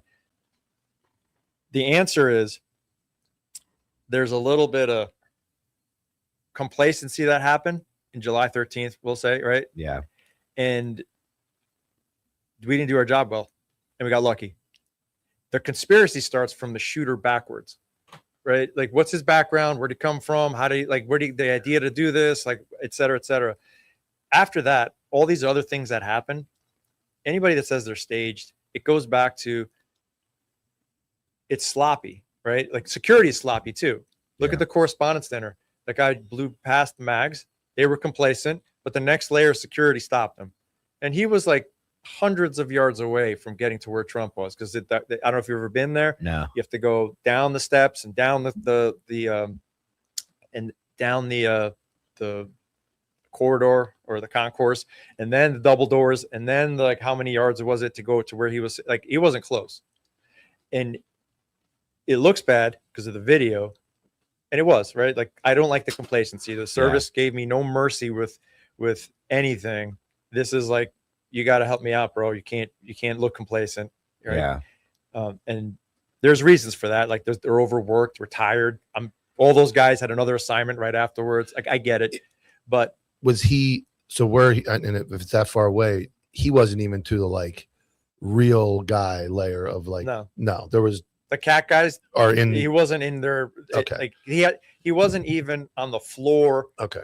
That the ballroom was in. So he's not even close to getting to the dudes that are ready for. So that. It worked. The security worked. It could be done better. Okay. Right. Anybody that thinks but it was he perfect, was no realistic. He wasn't getting to the president. He wasn't close. Okay. Because a lot of people, the way you're right, the way the video looks, it's like, oh my God, he almost got there. It looked like it did. It looked like the doors were like where Trump was right on the other side, out of frame of the camera. And that place is huge. The Hilton, it's almost like two different venues: the convention center side with all the ballrooms and all that, and then the hotel side. And then there's like a connecting portion of it. So it's like almost like two different venues. People don't realize how big that place is. And I'm making excuses. I'm not an apologist, because I've been plenty of times where I don't like when the service fails. Obviously, I want them to succeed. Those are I grew up in the service, and all my friends are there. But you can't be complacent, and it's indicative of we need more guys. They're overworked. They just jump from place to place to place. Mm-hmm. The schedules I can see that. Of these guys are unpredictable. We're at the mercy of their schedule. So when he's like, you know what, I'm going to go to Kansas today, we're like, for crying out loud, right? Like, so it's not like, hey, you got to go work a couple extra hours to overtime. You're going all over the nation. So they were checked out at the MAG checkpoint where he ran past, right? And then luckily the people behind him, the layers of security, worked. Now, like, I'm not giving them an excuse for it, but like, we have to learn from that. And it's mentally and emotionally exhausting to be up every single moment while you're working. I was going to say that in a job where you're expected to be like a 12-hour shift as a cop, 95% of it, I don't have to be really essentially on point in all reality. Maybe 95 is a big word, but like at least half the time, you don't have to be. You can look at your phone. You can take a phone call. You can go to the a job like that requires there's no slip ups. It's like scanning for something on a security system. Like, you're watching. You can't get on your phone, because then the guy walks by the camera as soon as you get on your phone. That's Murphy's Law. The back end of my career, especially when I was a team leader, I ran operations as a team leader. So I'm in it. I'm behind the curtain, wherever the president's, wherever my assignment was. And I was up for the entire time. And at the end of every single assignment, I would melt into like the Suburban, and I was out. I was gone. Drained. Because I was because I'm reevaluating the terrain. I'm looking at people that are coming in. I'm running comms. I'm moving my guys over. I'm doing whatever it is without getting into tradecraft that I'm doing to make sure that we can respond as quick as possible. And when it was all over, I was just spent. And I had to learn that mindset as we went forward, right? We talk about like the cat guys that graduate are great, but they have to learn all this stuff afterwards, because you got to, you're the last line, right? Those guys are the last line. So not to be an apologist for the service, but they are overworked. And the culture is like, those guys were breaking the mags down. It was like, and there's something more to that, but without getting into it. But like we need to The MAGA meters. yeah, the MAGA meters. Yeah. I never heard that. That's a good one. We made those, the MAGA meters. There has to be an after action. There has to be implementation. And one thing is like everybody's trying to be like, oh, you got to fire everybody. You can't fire your way out of this. Yeah. Then the next group of people are going to be tired, and then you're going to fire them, and then there's going to be like one person left, right? Yeah. Yeah. I mean, what it just when you're a cat, are you guys training for something? I'm trying to think of like military terms, but not confuse people. But are you could you guys fight an element-sized element? Are you guys strictly just like the Secret Fruit snatch and go? Like, are you guys trained to fight like a larger element than one person? We were created to fight an organized group. Really? So it's not like you guys. The single guy was stopped way before he got to the cat guys, right? Yeah. So the cat guys are trained; they could handle the single guy. That's kind of easy, right? Yeah. It's like one target all day. Let's do it. We're gonna make an L and push you in the corner, and then it's over. The organized group gets a little bit more where you have to be a tactician, you have to have strategy, you have to have foresight, you have to set your guys up for success. There's a lot going into that. You have to be that team leader that keeps his guys accountable all the time, right? Because that's a big. When I had crappy team leaders, everybody was like, I was like, what are we gonna eat for dinner when we get home, right? Like when I had a good team leader, he's like, Johnny, go hold the door. Right. I'm like, well, nothing's going. I don't care. Just stand there right now. The hair in the back of my head is standing up. Right. Okay. So in a situation like that, God forbid, I don't think it's ever happened, but an organized attack on whatever was going on the day, is Cat the one taking the principal and going, or is Cat staying? Pardon my simple language, but is Cat staying and fighting while Secret Service is taking the principal out, or does it just vary? Depending on the situation. I'm not gonna answer that directly. Oh, I got one. I was trying to push you to where you'd be like, "Hey, we're getting into tactics, dude." There's a lot going on, and Cat is able to do everything. They are a support unit to the detail. Yeah, but an important support unit when all the shit goes wrong, right? Yeah. And there's times where I was overseas. I write in my book, there was an instance where I had my rifle on the glass of the truck, and it looked like we were overseas, and it looked like it was a suicide bomber, and I was chasing his head, and the guy was fighting with the local cops, so I didn't want to shoot the cops. Yeah. And it gets to it was just one, but then we're trained where it's like the follow-up, the people who are coming behind him, and like who's going to come behind him. And he fought his way out. He ran down the block and he was running away, but we were hidden. He didn't know where we were. He couldn't see us. And it was like, hold. And then finally, and what the detail was doing was we were trying to push comms to them because there was multiple cat teams, and the detail was getting ready to do what they wanted to, were they going to move him to the car? They're going to move him somewhere else, like whatever they were going to do. So our job at that point, because we were all the way first contact, was you could see where it's like, we're not going to move the president, but then if we're close, everything changes. Right. So it's a hard one to answer without getting into the tradecraft and strategy of it, but respect. I just wanted to see if I could push something, such a good question where you're like, it's a good one. And I also could talk about it for like 6 hours. So. Well, let's get into, your career in Cat, and then, kind of like what we were talking about offline, which, we're very open about, you can't please everybody. Sometimes, everybody gets I've got my PP slap multiple times in the military and law enforcement. So kind of goes to what you're saying. I mean, even just a more general broad thing, that the type of people you're asking to do these jobs are not accountants. They're people that, they're warriors. And at the end of the day, warriors do warrior shit. But what was the reason why you left Cat? It was after I had a bunch of drama when I was in there, but I I left CAT at some point because it tapped me on the shoulder after about 15 years, and they were like, "Hey, it's time to move on." And I retired 2 years later, right? So, and it was kind of, there was a group of us that they moved off of CAT because we were there for a long time, and the service is big on saying that you need to have a well-rounded career. So spend 3 months here, or not 3 months, 3 years here, 3 years here, a year and a half here, a year and a half here, and then you move to wherever you're going to move. There was a bunch of us that we were like dinosaurs.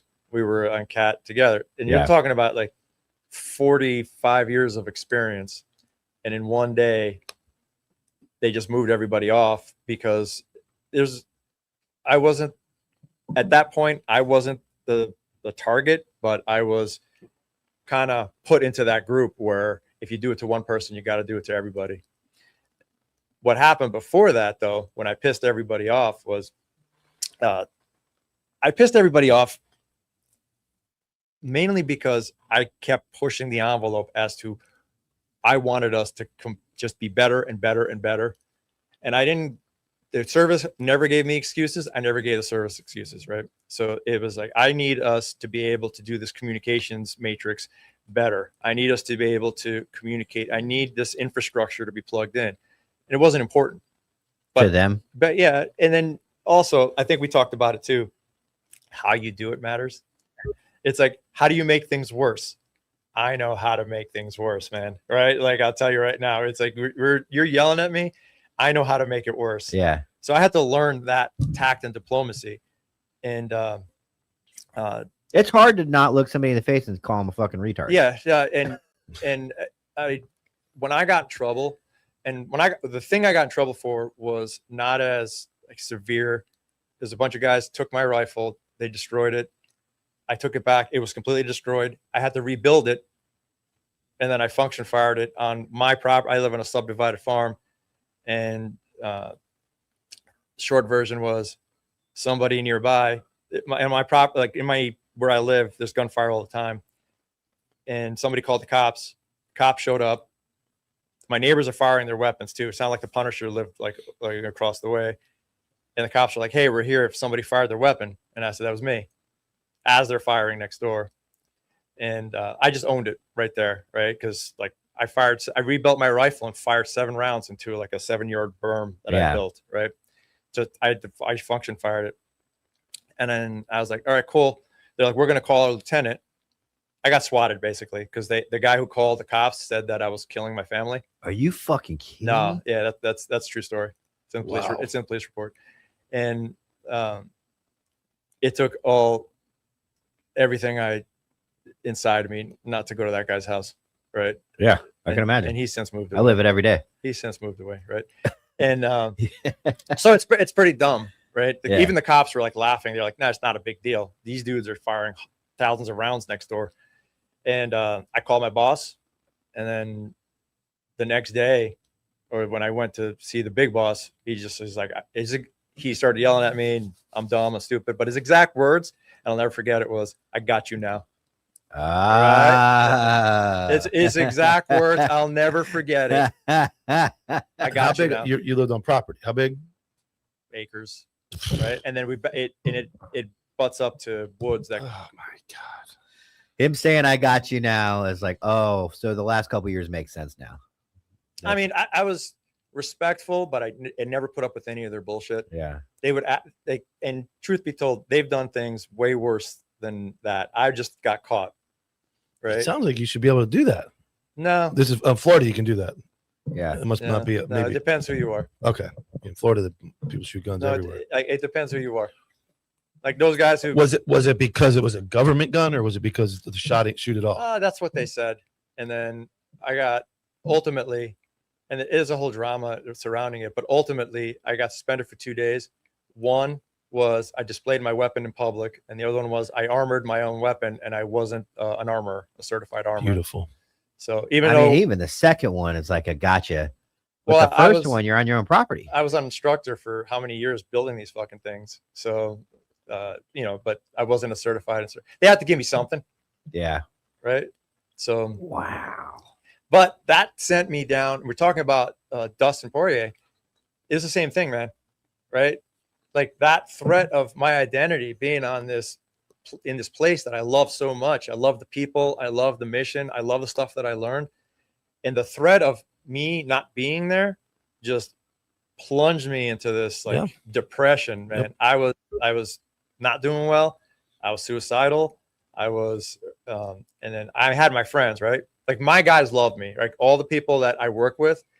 I had a great group, and I did everything for the program for them. And the love that I got back from them was great. The guys above me, they were the ones that were like, "Oh, I got you, fucker," now, right? Yeah. That's everywhere in government. That's what we taught. Yeah, that's what we taught. Like I got the same thing. I got demoted over a traffic stop pursuit, bullshit use of force, and it was like that moment of that was the smack in the face that like I didn't think it was possible to be on the other end of that because I just didn't do anything to deserve it. There was guys, you know, doing dumb shit, looking up women, like all the stuff that these. Were you a threat? Were you a threat to your bosses? I was. And there you go. I was a sergeant, and I started to question, like, what are you guys doing? Like I started questioning lieutenant and the captain, and it happened very quickly. And I look back at that and I go, but that's what you just said is most guys don't care enough about even the promotions or the job that if something happened, then they'd be like, whatever, I'm demoted. Who cares? You take it so serious and you're so professional, as I feel I was, that when that happens, you're just like, I've done everything right. Like I've worked so hard. I've given all this extra time. And why would you do that to me? There are guys that, and I gotta prop up my own brand for a second. There are guys that are great athletes, right? Like the guy who works out and you're like, that guy's a mutant. How does he not stop? I don't understand. There are guys that shoot and you're like, how did you shoot like this whole, right? And they're mutants. And my superpower was I was a tactician, strategy, and leadership, right? Like I was right there. I taught everybody around me became better because that was my superpower, and I was good at it. None of that stuff. We talked about credit. Poirier gets credit, right? Because he's a good dude. Yep. Up until that point, nobody cares. No. Right? No. And the second that you get in trouble, the guys, all that matters is who's in charge. I got you now. I'll never forget it. I got you now. Listen, it's so bad. I mean, I remember when I got the stacked charge, I was on the Marshals Task Force, and I just had a gun to a dude's skull for murder in a car. And I'm over there. We're taking this dude down. I put my gun away, I get in the car, and the captain's like, you got to come back to the station. I'm in another county. Drive all the way back, and they're like, here, we added a charge. And I'm just like, what the fuck is going on? And you're right. That moment is like, same thing, credit. I had never done any of the dumb shit that these guys do. All this stuff. I'd been in a couple crashes, and I had, everything was unfounded besides like 2 crashes, and I made a TikTok video in uniform. That was my entire discipline career. So I'd never had that like, well, he's a troublemaker. He's always into. And what I did was it was like I was doing something that I didn't think was wrong, and it was in like the good nature of law enforcement. I was actually working that day because I volunteered to help the other shift out. I wasn't none of that matters. Isn't that great? Isn't that great? And the guy I was helping out was the one who started my IA. Really? Yes. No. Anthony Savita. I was working on his shift to help him because they were short staff supervisors. So I volunteered. I got paid, but I volunteered to work my day off because I loved my job. And I was actually a specialty unit sergeant. So I volunteered to work road patrol sergeant that day to help them out. And that was the guy that started my internal affairs investigation. He was good. He was one of those great dudes, though, that after he went and wrote me up and tried to hide behind the captain that actually put his name on the memo, texted me during the football season in January to be my buddy. How about them Giants, man? And he had already written me up and fucked me at that point, and was still like trying to reach out like a good guy. That's the type of people I worked with. So I know you're feeling. But going back to like, how do you make it worse? When I was getting berated, and I own what I did, whatever the policy said, and I was the one that self-reported. These guys wouldn't have known had I not self-reported. Maybe, I don't know. Maybe the police department, but they wanted to leave. That you had to do. You had to do. I had to. You had to tell them. Yeah, that's part of your character. I can tell. You had to tell. You had to make it known. So, I got up. I basically told them to go to hell, and I walked out on them. Right. And how do you make it worse? That's how you make it worse.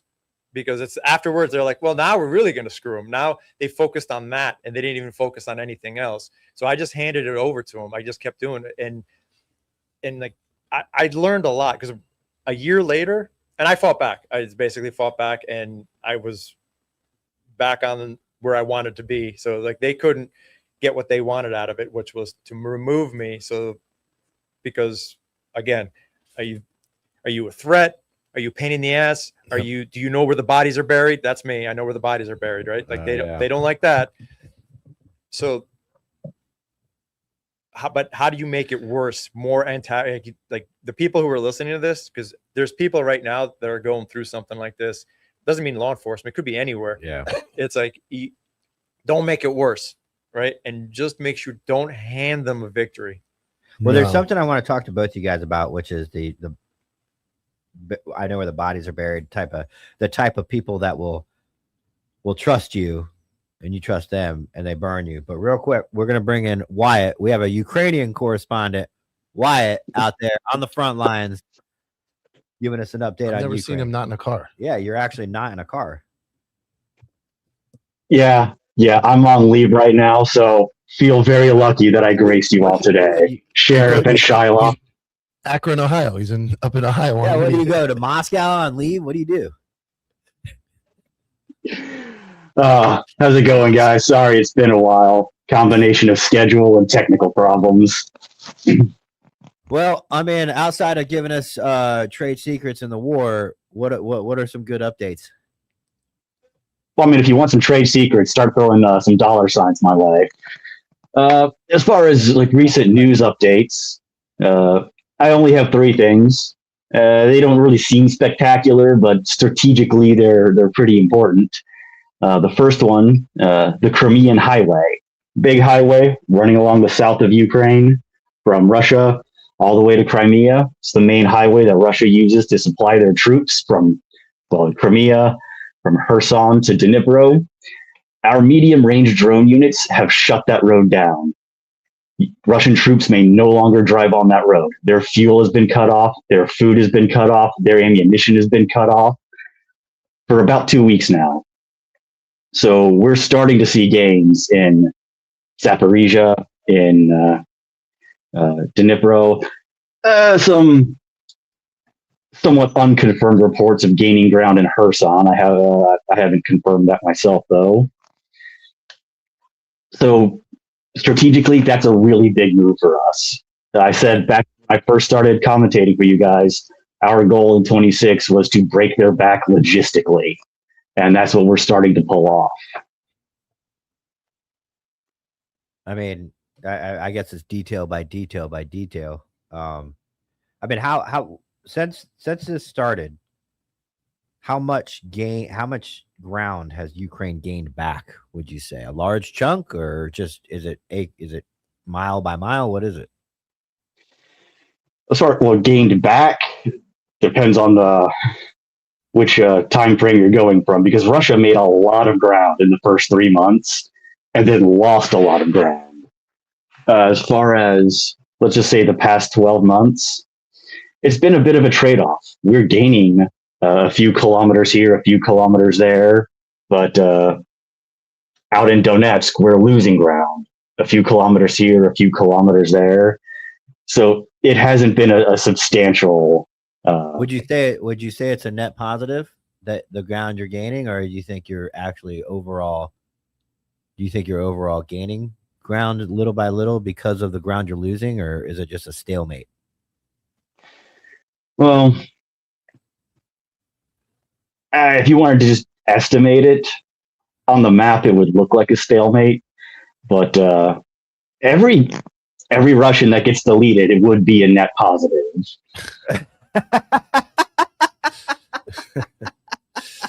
Oh boy! All right. So you go home. What you said? You ain't coming home, dude. You said, "What do I have left in America? What's for me?" They could go home if they don't want to get deleted. They could just go. What are you going to do when the war is over, Wyatt? I believe I said I was going to paint a ceiling. What do you say? Paint a ceiling. What does that mean? Paint a ceiling. Sistine Chapel. Oh God, Wyatt! Oh God, jeez. Well, maybe does Ukraine offer you any like land? Like, hey, if you fight in this war, when the war is over, you'll own this land. Do they give you anything, citizenship, anything? Well, for land, they do not. Russia does, but I'm not aware of anyone living long enough to claim it. Yeah. Well, you'd end up straight to the gulags once you're about to claim it. Like, oh, get him out of here. We got him on a policy violation. They don't give us land, but citizenship is a possibility. It's not automatic. You do have to file for it. It's an ass pain, but you can become a citizen. You get when you enlist, you get legal residency. You get a tax ID, unfortunately. Oh, so there's a lot of benefits to fighting for Ukraine. I haven't heard any yet. Sounds dangerous. Well, if we're talking like benefits, like financially, I have healthcare for life. Okay. As long as you're in Ukraine, or can you come back? He's in the hospital right now. Look at it. The rifles on the wall. Yeah. Yeah, and once you have a veteran of hostilities card, you don't pay property taxes. You get, like I said, free medical through the military hospitals. Specialty clinics give a discount prescriptions. Did I mention no property taxes? Hey, man, Florida's about to have that by next year. That's what Daddy DeSantis has promised us. I'll believe it when I see it. Yeah, me too. That's what we were just talking about. It's on the ballot. Government. All right, Wyatt. Well, I appreciate you stopping in. We got to make it short because we've been slammed all week, but we really did want to get you in on an update. That update is actually really informative and actually pretty cool that you gave us. So I'll try to give another one as quickly as I possibly can, because a Florida representative is screaming at us right now for not for inhibiting the peace process. President Trump wants Putin and Zelensky to sit down and make a peace deal. Zelensky has made an official offer. Country of your choice, allies of your choice, delegation of your choice, no preconditions. Putin's official response, and it's on video, you can look it up. Vladimir Putin, the one man who can end this war, said, "This conflict will not be resolved through negotiations. It will be resolved on the battlefield. To the soldiers, fight on, brothers." End quote. To me, that's a big thing. He has declared he will not make peace, but Congress is yelling at us about it. that's usually how it is, man. The people that are going to literally have no negotiation, no regard for anybody else and anything, usually end up getting what they want because everybody's like, well, we just don't want to deal with that guy, that entity. You know, it's just can you comply with him, please? Can you just our lives will be easier if you just do what he says. Fuck that. But that's pretty good. I didn't know that. Is life so dear or peace so sweet as to be purchased at the price of chains and slavery? You know a lot of quotes, Wyatt. I'll give you that. Well, I have to learn other people's words because I can't make my own. All right, appreciate it, man. We'll bring you on at the end of the week or beginning of next week. All right, as always, stay dangerous and don't pay taxes. Later, bud. All right. So what I was gonna say, it was that it blows my mind that there's people out there that will not ask you, get rid of that, Eli. Not ask you to do anything unethical or illegal or immoral, but you know, I couldn't imagine doing something with like Mike, and it's like, and then turning on Mike and then expecting Mike not to go, you don't want me to air your dirty laundry after you're fucking me over? Like, I just don't understand people's concepts in their brain. And that's my is it entitlement? I think it's narcissism, and I think it's brain damage and maybe entitlement. I don't think people, especially in those positions, I think people think most people are going to fold maybe. And you got to remember, in my situation, when I got moved, they buried me in an office, and that was it. They're like, they figured like, this guy's done. Mm-hmm. He's done. He's in an office. We're never going to have to deal with him again. They want you to go in the corner and die. Then the next step they went after was, well, we're going to move him even further. And they were going to, you don't know the whole story, but they were going to try to move me from patrol into the jail to ruin my life completely. Put me on the opposite schedule as my wife, have never see her, and start my seniority over, could go to the corrections guy. They had no idea I had this company to fall back on. And now my happiness comes from the fact that every day they wake up that there's another Cobbville episode or another thing Yeah. pointing out their problems or me running for sheriff is I would still be sitting there. I wouldn't have retired until December of 2029. So I'd still be sitting in office. I'd be still sitting in office, making memes on my little phone, doing little sales, not being spoken up.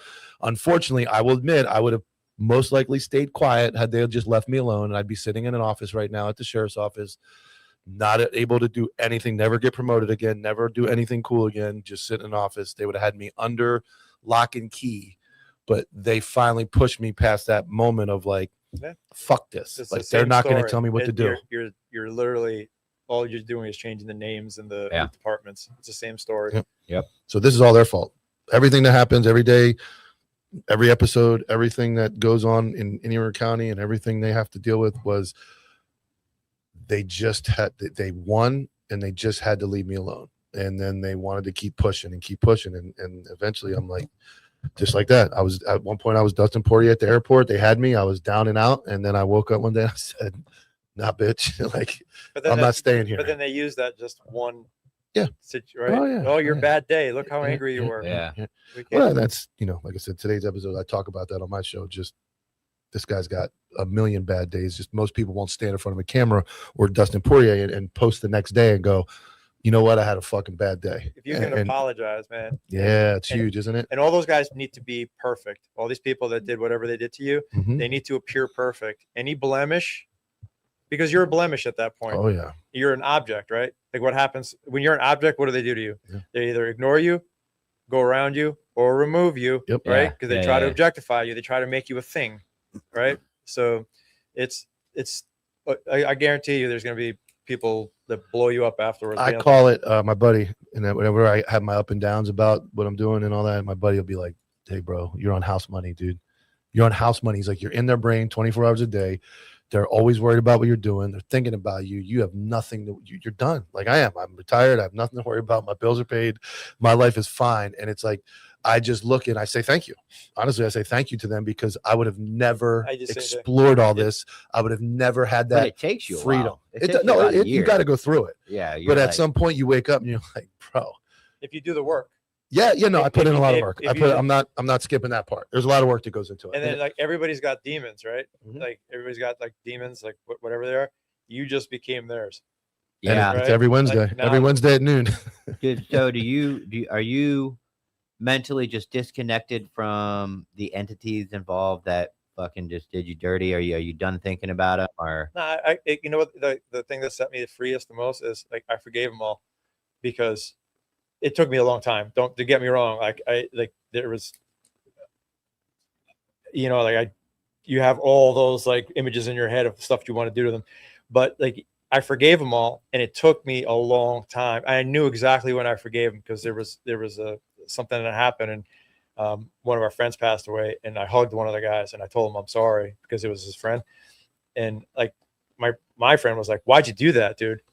That guy like just hates you." I'm like, he's suffering, man. His best friend died, right? Like, and it's like, holy shit, I forgave him finally. And I don't care other than when we bring up these stories.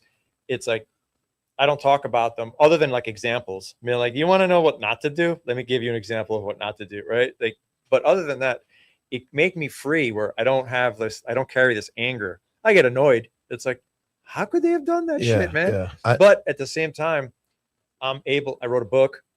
I started a company.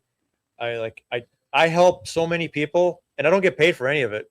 The people call me up. They're like, "Hey, I'm going to kill myself," right? And it's like they listen to something I say on, and it's just worth it. Just that one person that I just referenced was worth all of this because I helped somebody else not go through it.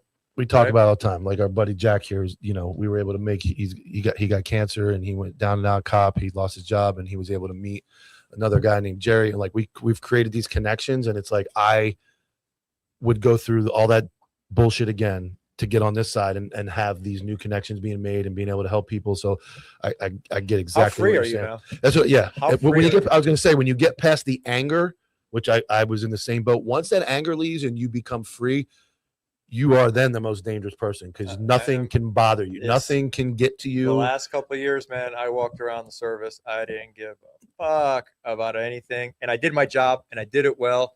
and I helped everybody. I didn't never drop my pack, right? And that's how you have to be. If you stop and play the victim, then they got you. Yep. Yeah. Yep. Well, and you change the energy that you give to that issue on your terms. So they're not in your head anymore.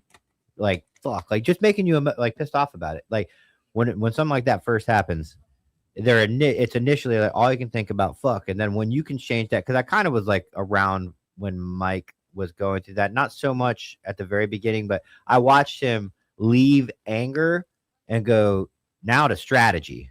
And now he's playing chess in their heads.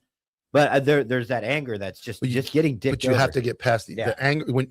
Just like any argument, the angry decision is not a good one, right? Well, the anger, you'll never learn anything with anger. Correct. And because all the stuff we're talking about is literally what my book is about. And like, what is anger? So, I talked about this a couple of times. You know, people have Tourette's. Yeah. I was watching that girl today on the way there. Yes. The neural pathway, there's a lot of studies, and I read a study because my background when I went to college, I studied biochemistry, right? So like human pathways and like all this stuff, and it helps me understand what peptides are now. But that's a whole other, right? But like that neural pathway is the same neural pathway as focus. So you hear about these people who are surgeons and these people who are like that have Tourette's, and then they go in and they're brain surgeons or cardiovascular surgeons, and they're still, and they do a great job, and then they come out and then the tics come back. Yeah. Right. It's because that neural pathway of focus and the neural pathway of anger, which is what Tourette stems from, right, is the same. So when one shut down, the other one can't function. So when you're angry, you can't focus. When you're angry, you can't learn anything. And so those emotions block each other. And it's like amazing. And once you like break it down to somebody, it's like when you're angry, you're not listening to a word I'm saying. Nope. Right. Nope. It's like when your wife yells at you, she's not going to learn your way, right? I didn't know wives yelled at you all the time, right? Do they do that? I think they yell even when they're not mad at you. Yeah. But no, you're right, because I can see the transformation in myself from the anger departure to now the calculated and controlled pointing out of the issues and bringing issues to light in a very calm way. Because if I'm yelling about it, you're right, I'm not listening. I'm missing everything. I mean, after I learned this, I was merciless. I would have conversations with them, and it was like you were talking to a robot. I was like, no, this is not what we're doing. This is what we're doing. And I would tell them why, and then they would get mad, and I would be like, why are you escalating the situation? Right? I know somebody who's doing exactly what you're talking about right now, and it's very comforting, isn't it, to have that mind that like you're not worried about them anymore? Well, not I'm very goal oriented now, right? So I was goal oriented before, but now every time I do something, if I consult with somebody, I'll be like, what's your goal? Well, we just want to, I need a goal. Like, what's your goal? Why are you calling me? And if they can't give me a goal, I kind of can't help them. Mm-hmm. I can just charge them for stuff and tell them, whatever they want to hear. But you're like, oh, we need to increase attrition or decrease attrition by whatever percent. It's like, cool. Now we got a starting point. Now I got to see the ins and outs. And so it's the same thing when I come in and talk to somebody. If they're yelling at me, my goal here, I had a great supervisor. This guy would send us an email. So this is in the federal government. These are all the meetings that you have. You have a meeting on Tuesday. You go to the meeting. You have no idea what it's about. You talk about a bunch of rumors that exist. You start a bunch of new rumors. You talk about maybe one personnel decision that you already talked about, but maybe takes effect 6 months from now, and everybody goes to lunch. And that's pretty much like efficiency. That's pretty, and I joke, but it was kind of true. I would say like half of the meetings were like that. Yeah. I had one supervisor that would send an email and be like, we have a meeting. This is what the meeting's about. This is the goal of the meeting. And by the end of the meeting, we need to have these items resolved. Right. See you on Tuesday. And we'd go, everybody knew what we were doing. Everybody was focused. We'd come in, we'd have a discussion. Everybody would maybe argue about something if it was stupid. And then we were done and we accomplished stuff, implemented it, and then we went to lunch. Yeah. Those are two very Sounds different, very effective. two very different Crazy. processes. Yeah. But the first guy is like, Well, in this manual of leadership, it said that I have to meet with you once a month. So this is why you're here. Yeah. Go good. Great. Yeah. You know? It's the same as like agency. They have like a command staff. There's no real reason. And each entity of the agency just complains about the other one. They do it for like an hour and a half, 2 hours, and they leave and none of the problems get Well, there's solved. no goals. No, there's no There's goals. no And all they goals. do, it's basically like a large gossip session where they did, like you just said, they just yell at each other. Oh, they all leave and then nothing We start gets done. So many rumors after Yeah, a while. yeah, We would yeah. just, Oh, I heard this is going to happen. no, we just made it up. We were like, let's see how far this can make it, right? No, that's funny how it applies. Somebody made earlier how you said that the way you talked about Secret Service covered like 95% of police agencies. I think anytime the government's involved in just the rank structure and the building of bosses and leaders within, because we get a lot of people that shouldn't be in the positions, it's just across the board, whether it's Secret Service or a 9-man agency in the middle of nowhere. Everything seems to sound the same when you put this together. And I have to say this disclaimer too. Like, I'm not an apologist for the service because it's the way it is. Like but there are so many good people that are working, just like in every department. There's so many good people. You don't hear about the thousands and thousands and thousands of missions that all these kids, and I call them kids because they're the ones that are out there, they're running around, that they did, that nothing happened, or even we've stopped people that the media doesn't know about. Mm-hmm. Right. And like nobody talks about, because it's a testament to all the good people there. And we're talking about people who are in positions of authority that make it miserable for a lot of people. That's what we're talking about. Right? Yeah. It's because not everybody's like that. But that one guy causes such an earthquake effect or ripple effect that 3 times the amount of work. It feels like everything is like that. That one, even those meetings you're talking about, that one guy in the meeting can ruin everything every week, every month. Yeah. Oh God, dude. It's like, and in the email world, you like the email world, the police email world. It's like, they'll just send an email out with the most ridiculous like idea ever. It's like I couldn't pay you money to come up with a more ridiculous, and you mean it. Like I couldn't pay you money to make up something more ridiculous. I joked around a lot. I was the asshole in the room that if we weren't going anywhere, I'd raise my hand and I'd be like, and I'd raise my hand on purpose because I was being treated like a child. So I was acting like a child. And I would just say something ridiculous. And we were in Japan. We got stuck in Japan one time and the car plane broke down. And I was talking to either it was the pilot or the co-pilot. And I was like, what happened? He's like, oh, they have to replace one of the gauges. I'm like, oh, how long? 4 hours. I'm like, great, right? It was 4 or 14. I don't remember. It all runs together. And then one of the lieutenants come over from the uniform division is like, what's going on? And I'm like, the hyperdrive is broken. All right. And he's like, oh man. And his off sergeant came over. He's like, what's going on? He's like, hyperdrive. The guy throws his hands up. 2 months later, I'm going to the White House to work like an overnight, midnight.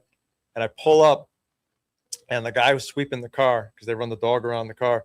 He's like, hey, weren't you on that trip that the hyperdrive broke? Right. And he's like, how do they fix those things? And I'm like, holy shit, it made it, right? Made it to DC. It made it all the way back. I used to do that all the time. And that's a stupid example, but there's like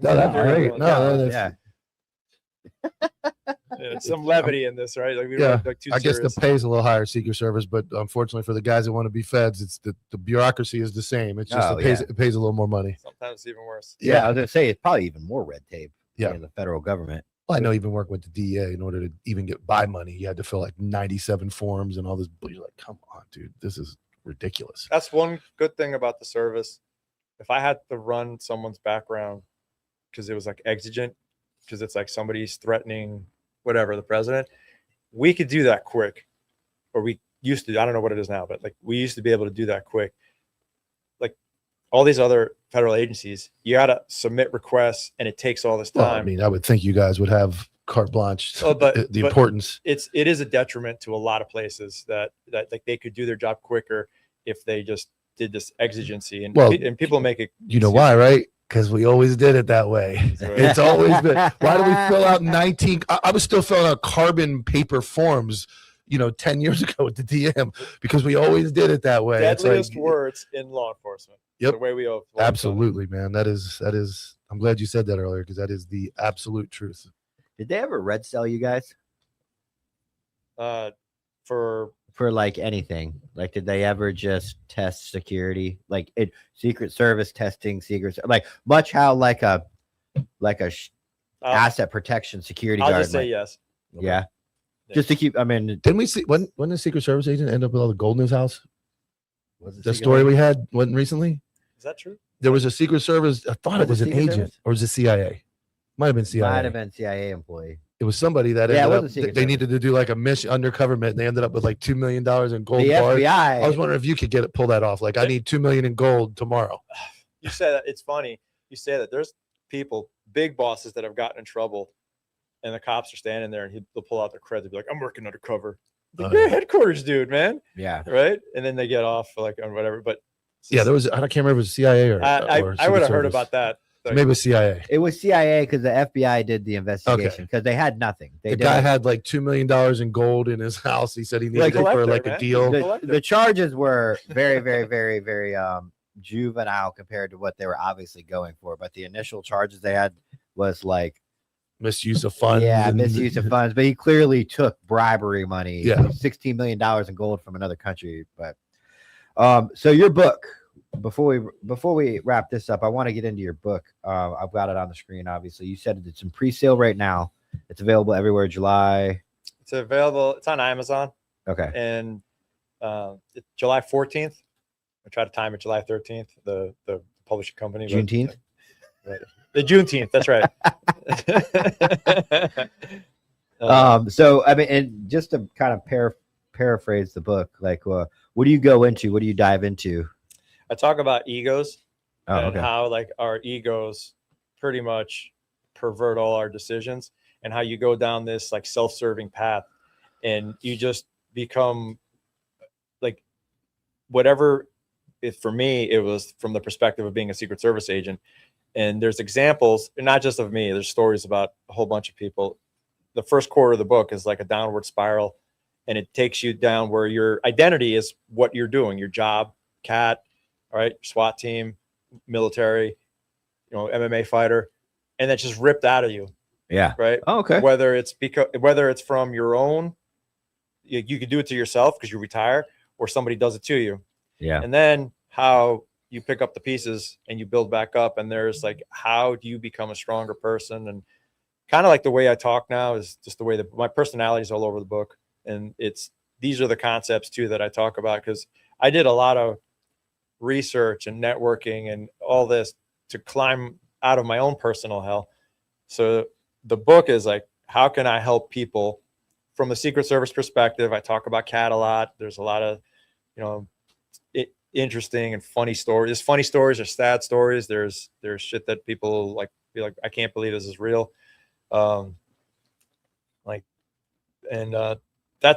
That's where the book started as a leadership book.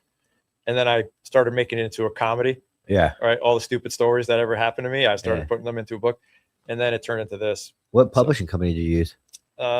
It's called the Fed Agency. Oh, okay. Fed, FEDD. And as long as you write a book that has nothing to do with any tactics or I gave it to them. You did? Yeah, And I they gave cleared it it. to them. Yeah, and there's no OPSEC, basically Operation Security. There's no classified materials, Yeah. and I don't give like names of people obviously they'll be like, well, who's the one that no, like I changed all the names. So like you'd be, Eddie, and you'd be Ralph, like nobody knows. But we still did the stupid shit. Yeah. Still, all the stupid shit is real. In fact, I probably warded a lot of it down. All right. Cool, man. Dude, I thank you so much for coming all the way here. Absolutely. It's to a be on the blast, show. man. This is awesome. We got the 99%. Obviously, a lot of these guys, they're big time readers. They don't look it, but they are. So get them on some pre-sales. And yeah, man. We'll see you guys. What's tonight? Tonight's your show? I got Hot Topic at 7 on Counterculture. Like he doesn't want to do it. 7. Counterculture Inc. The Network. the glue will be on at I 7 gotta do p.m. it. Make sure you guys tune in to the glue. I don't skip. I don't take leaves of absence. I don't. Except when he goes to the casino. That still's on.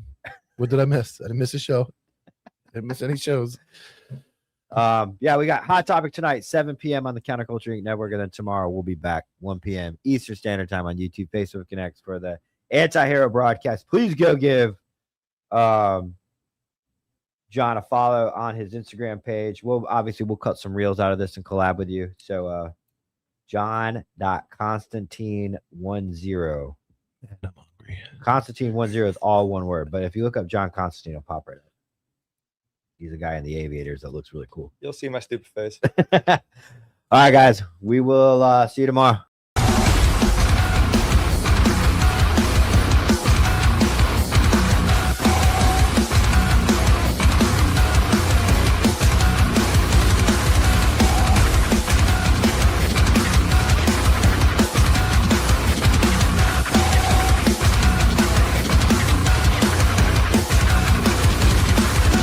JV team for life.